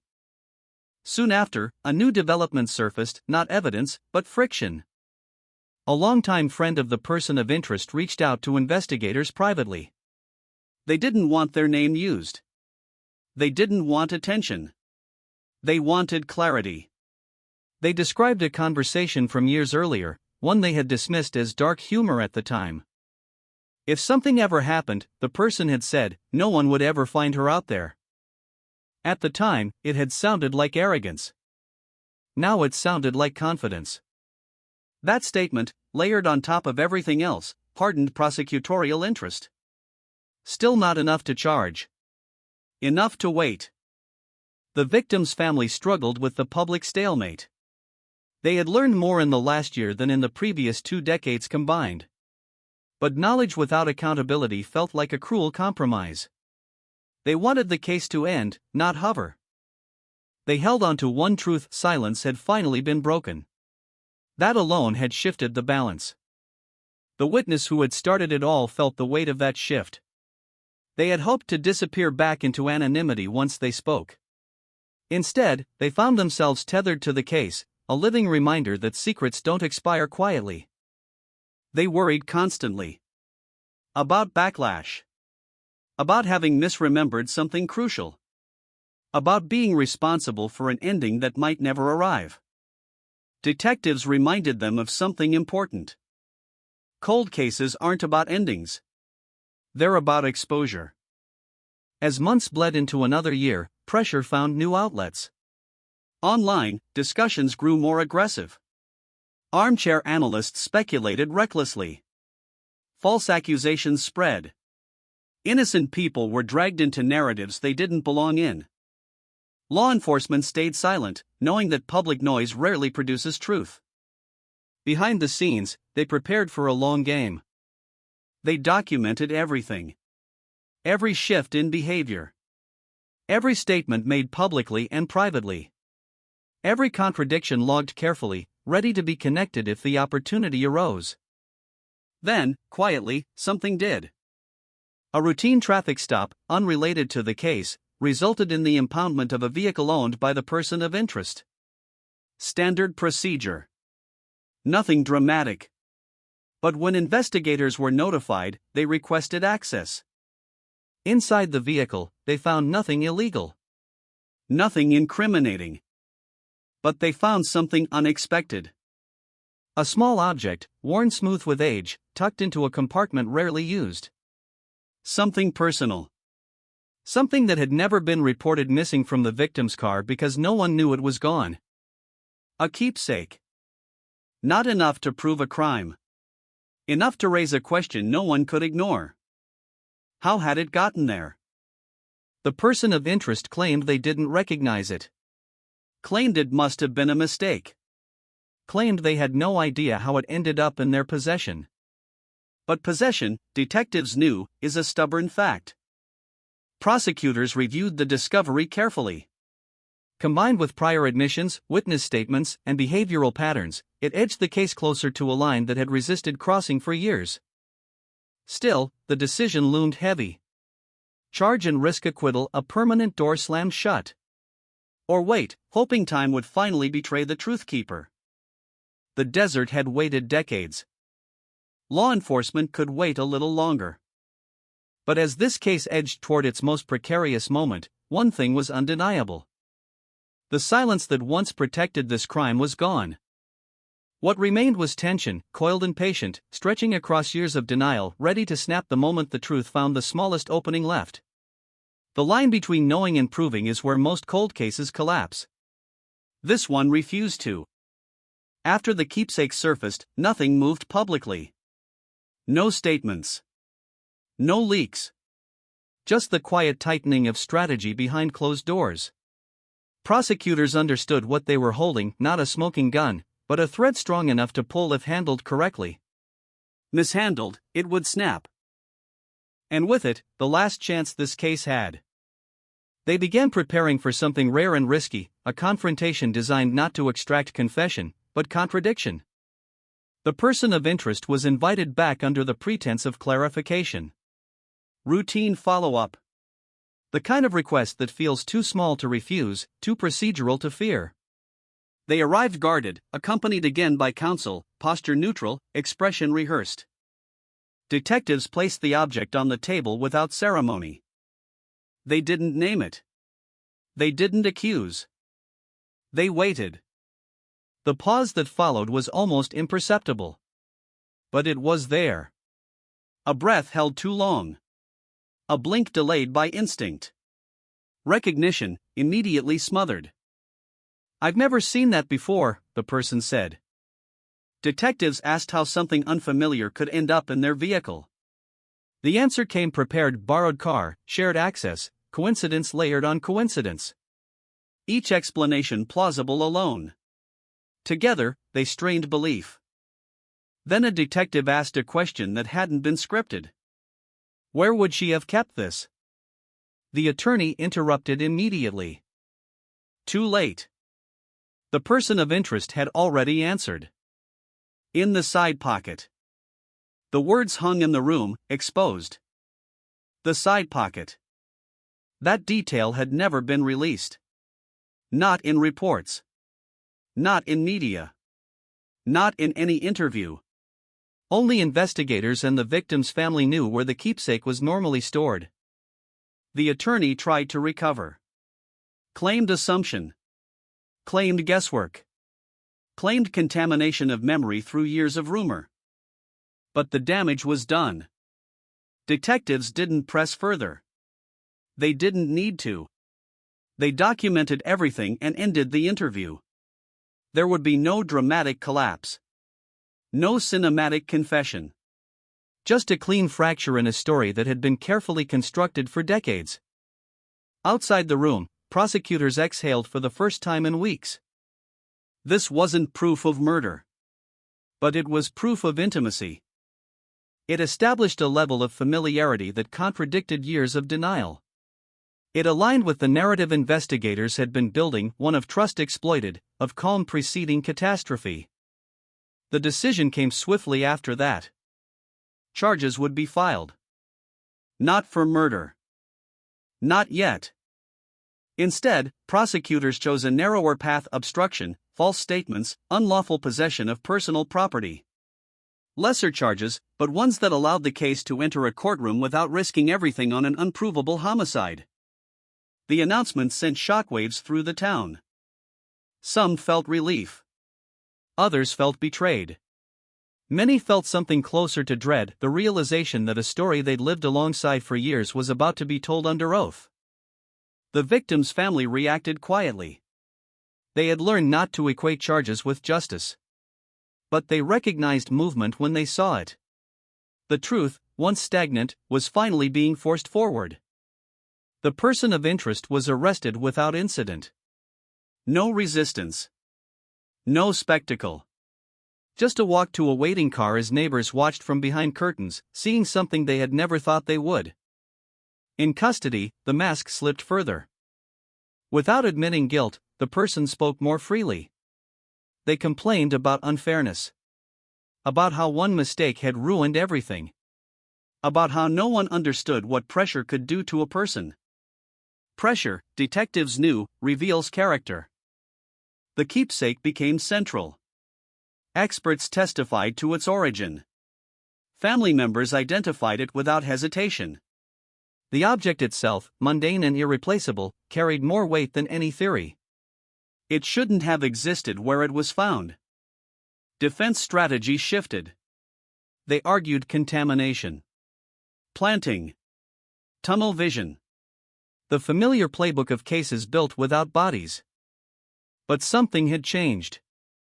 Jurors are not blind to patterns. They hear consistency. They feel evasion. They notice when answers don't fit questions. And in this case, the accumulation mattered. Each detail alone was survivable. Together, they suggested something far darker than poor memory. As pretrial hearings unfolded, a strange phenomenon occurred. More people came forward. Not with new evidence, but with corrections. with admissions of things they had minimized, softened, or reinterpreted over the years. Small truths, released too late to save anyone, but still powerful. Silence was unraveling completely. The witness who had initiated the collapse watched the proceedings from afar, stunned by how far a single decision to speak had carried. They hadn't solved the case, but they had altered its trajectory permanently. As the trial date approached, pressure mounted again, this time inside the walls of the detention center. The person of interest grew restless. Their attorney noticed changes. Requests for meetings increased. Questions shifted from strategy to consequence. One evening, a message was passed to investigators. The person wanted to talk. Alone. Not with counsel. Not on record, at least not yet. Just to clear something up. Prosecutors debated fiercely. This was dangerous territory. One misstep could compromise everything. But opportunities like this don't repeat. They agreed, with conditions. When the interview began, the person didn't sit. They paced. Hands shaking. Voice low. "I never meant for it to happen," they said. The sentence echoed a familiar shape. Detectives said nothing. They talked about that night again. This time with fewer abstractions. More sequence. More inevitability. They described anger flaring unexpectedly. Words said that couldn't be taken back. A moment of realization when control had been lost. Still no admission of murder. Still no acknowledgement of outcome. But something crucial surfaced. A location. Specific. Concrete. Unmistakable. Not where the body had been taken, but where something had been left behind. That was enough. The interview ended.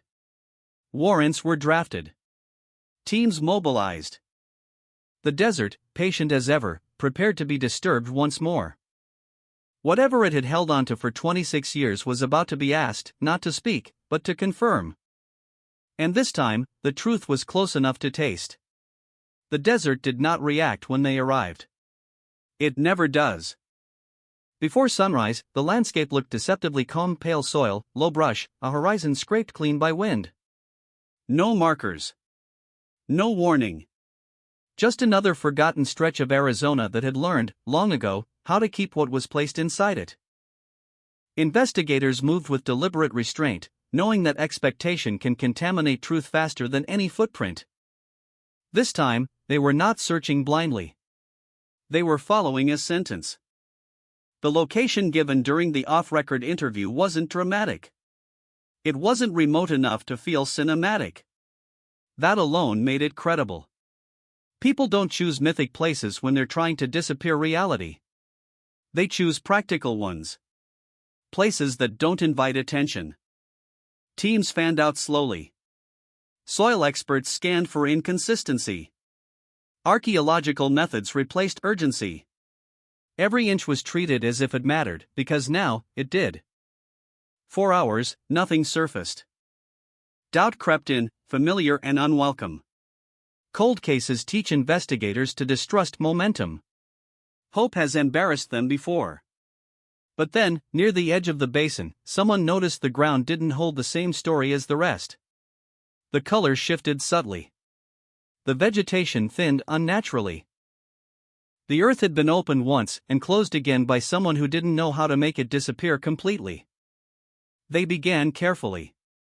What emerged first was not bone.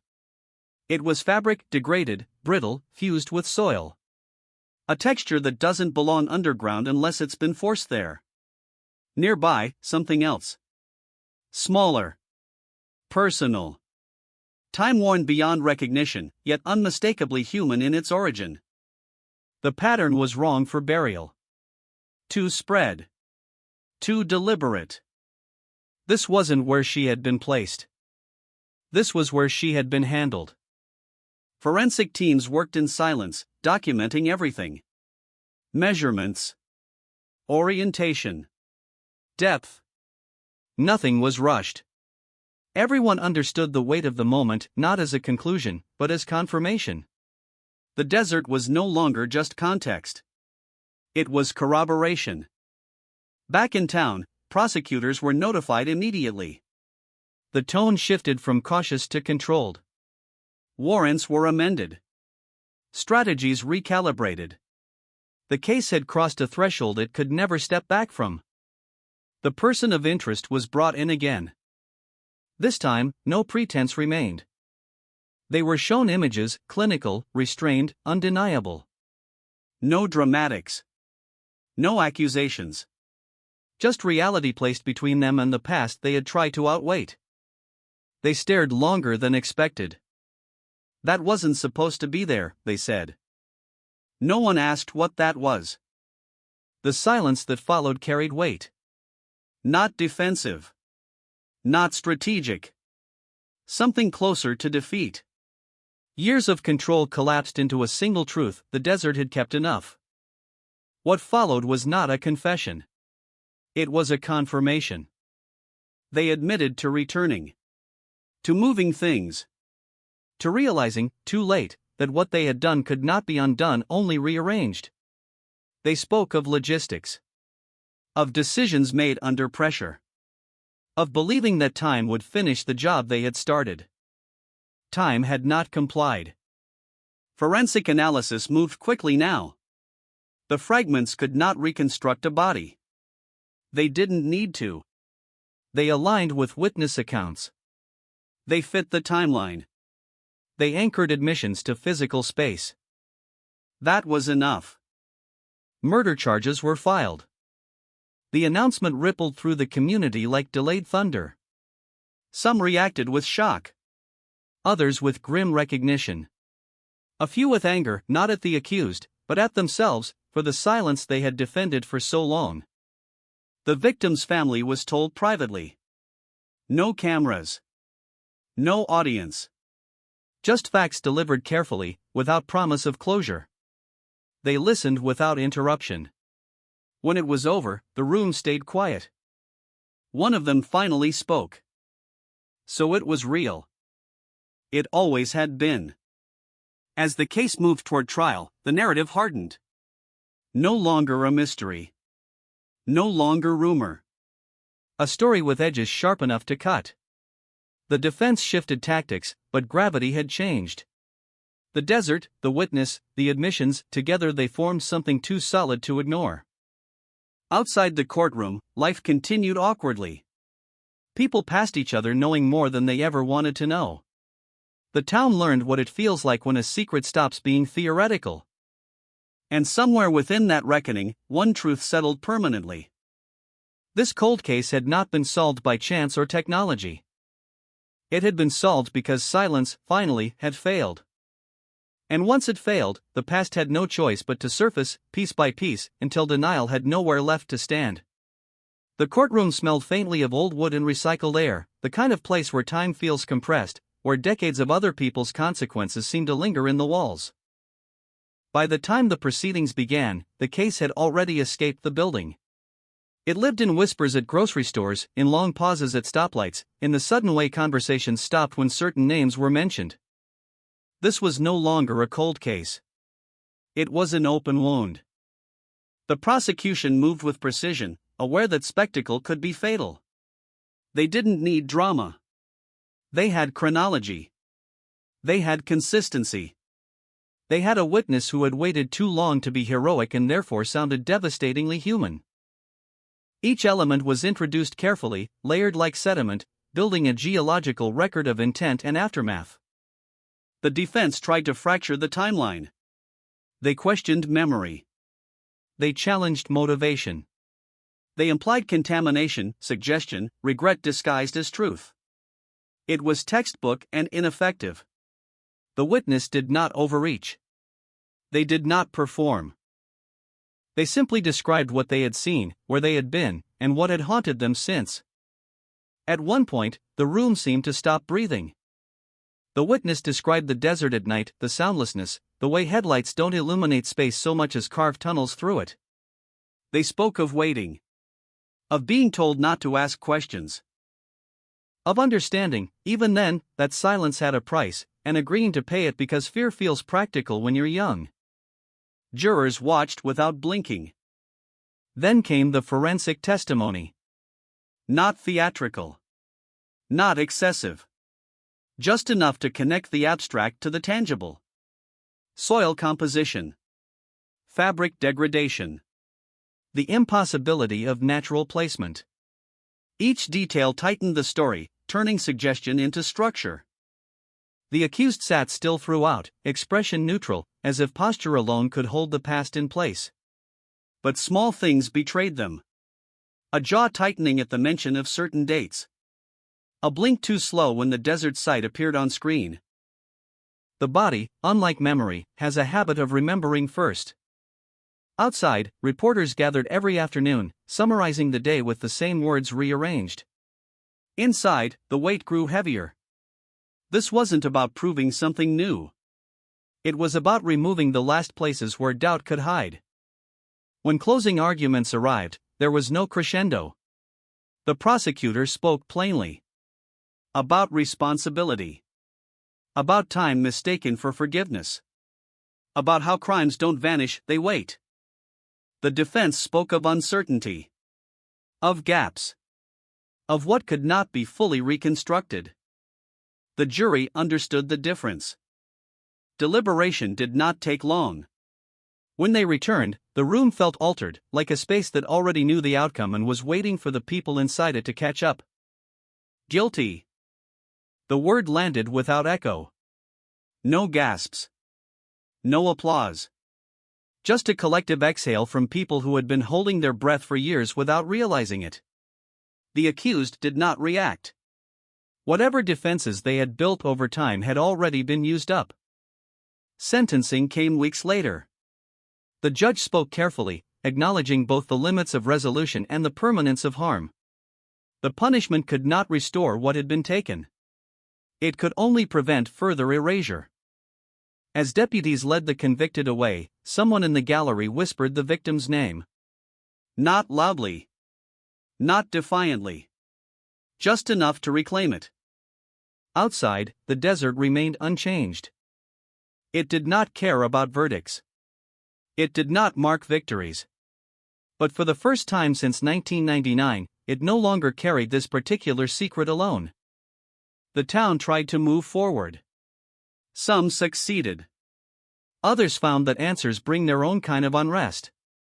Closure, they learned, is not a door that closes, it's a sound that fades slowly, unevenly, leaving silence behind that feels different than the one before. And in that altered quiet, one question lingered. What happens to a place once the truth finally leaves it? After the verdict, the town didn't celebrate. It recalibrated. There were no banners, no speeches, no collective moment where relief announced itself. Instead, there was an awkward pause, the kind that follows a long-held breath when the body isn't sure yet whether it's safe to inhale again. People went back to routines that felt subtly misaligned, like furniture moved an inch to the left in a darkroom. The case was over on paper. It was not over in memory. The victim's name began appearing again, not as a rumor, not as a question, but as a fact. Spoken carefully. Written correctly. It appeared in articles, in court documents, in the mouths of people who had avoided it for years. Naming became an act of correction, small, late, but necessary. Family members returned to places they had avoided since 1999. A stretch of road. A diner booth. The edge of town where streetlights thin out and the desert starts without ceremony. None of it offered comfort.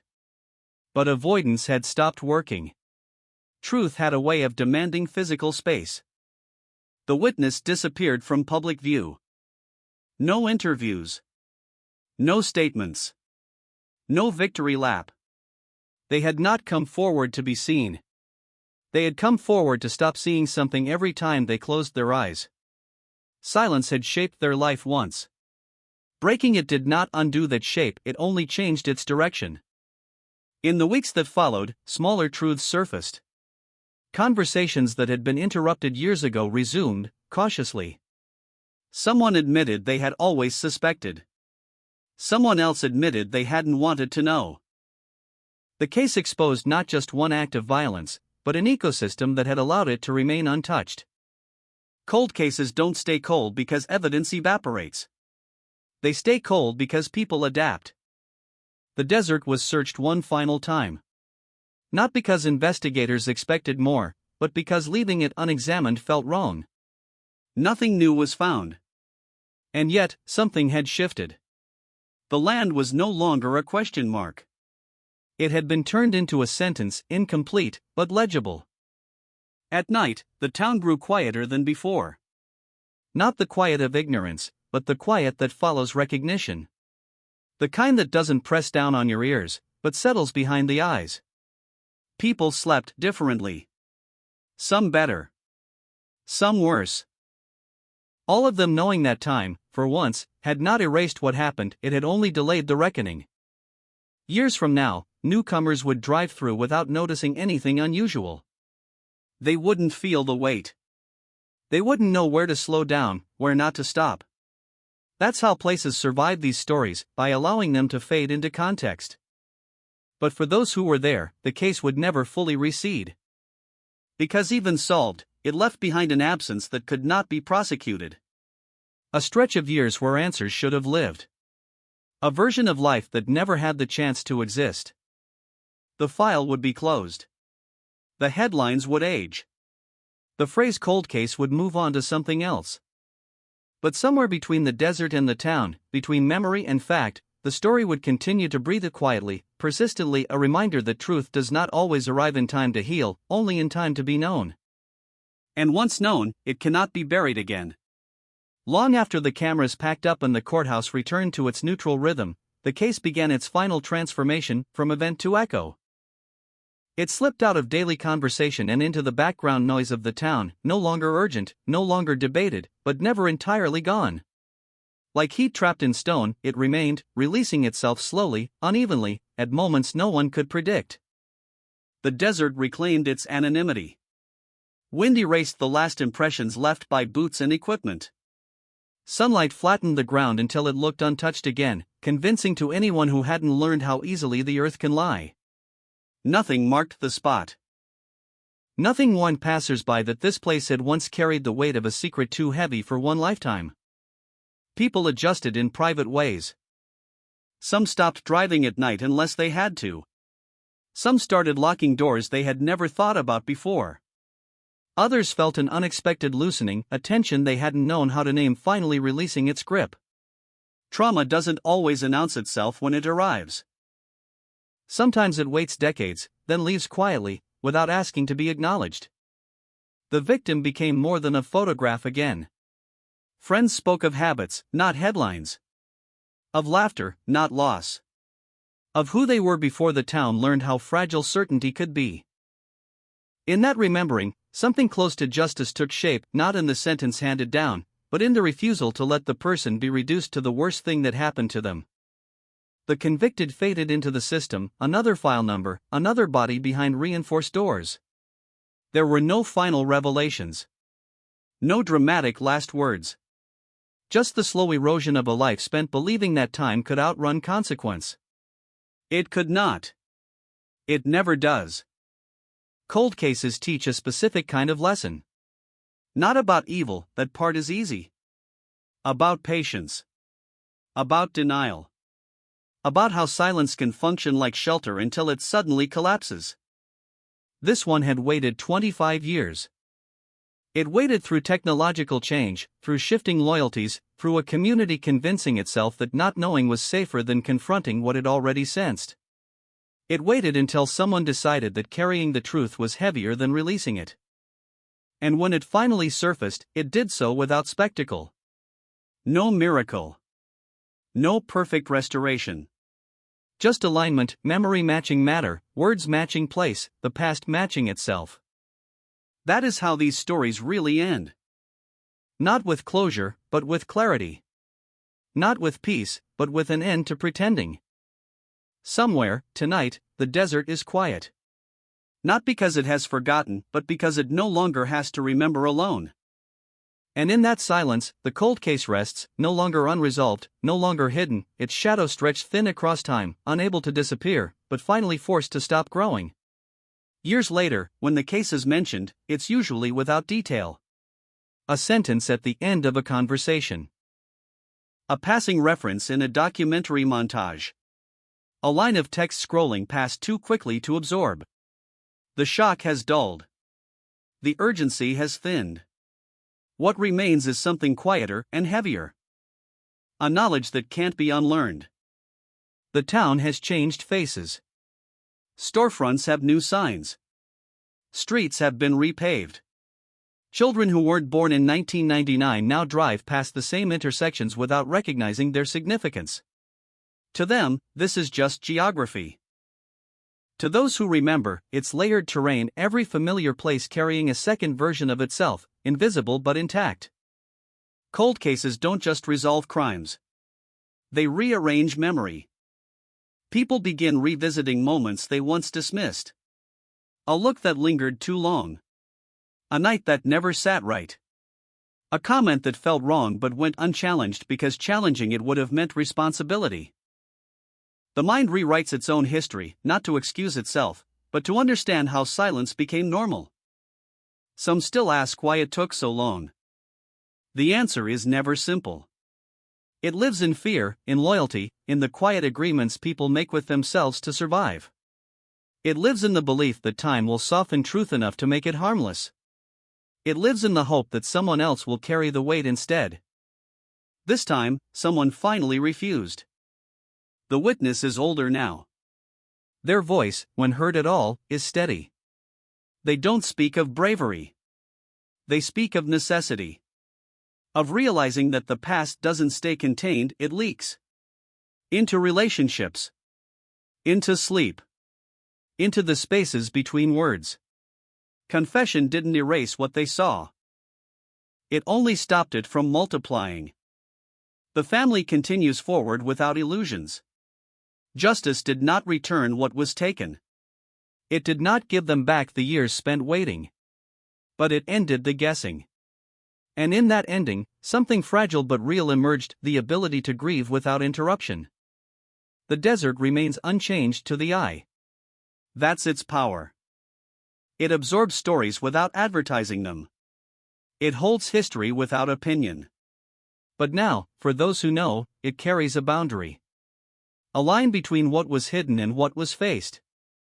Between the version of the world where silence worked and the one where it didn't. Cold cases are often described as frozen in time. This one wasn't frozen. It was buried. And like all buried things, it waited. For pressure. For erosion. For a single fracture strong enough to let light reach it. When that happened, it didn't explode into revelation. It surfaced slowly, stubbornly, refusing to be ignored again. That is the part most people miss. Truth doesn't rush. It endures. And somewhere beyond the headlines, beyond the verdict, beyond the final sentence in the file, the case continues to exist, not as a mystery, but as a marker. A reminder that silence is never neutral, that time is never an accomplice, and that even the longest hidden stories leave shapes behind. Shapes the desert cannot erase.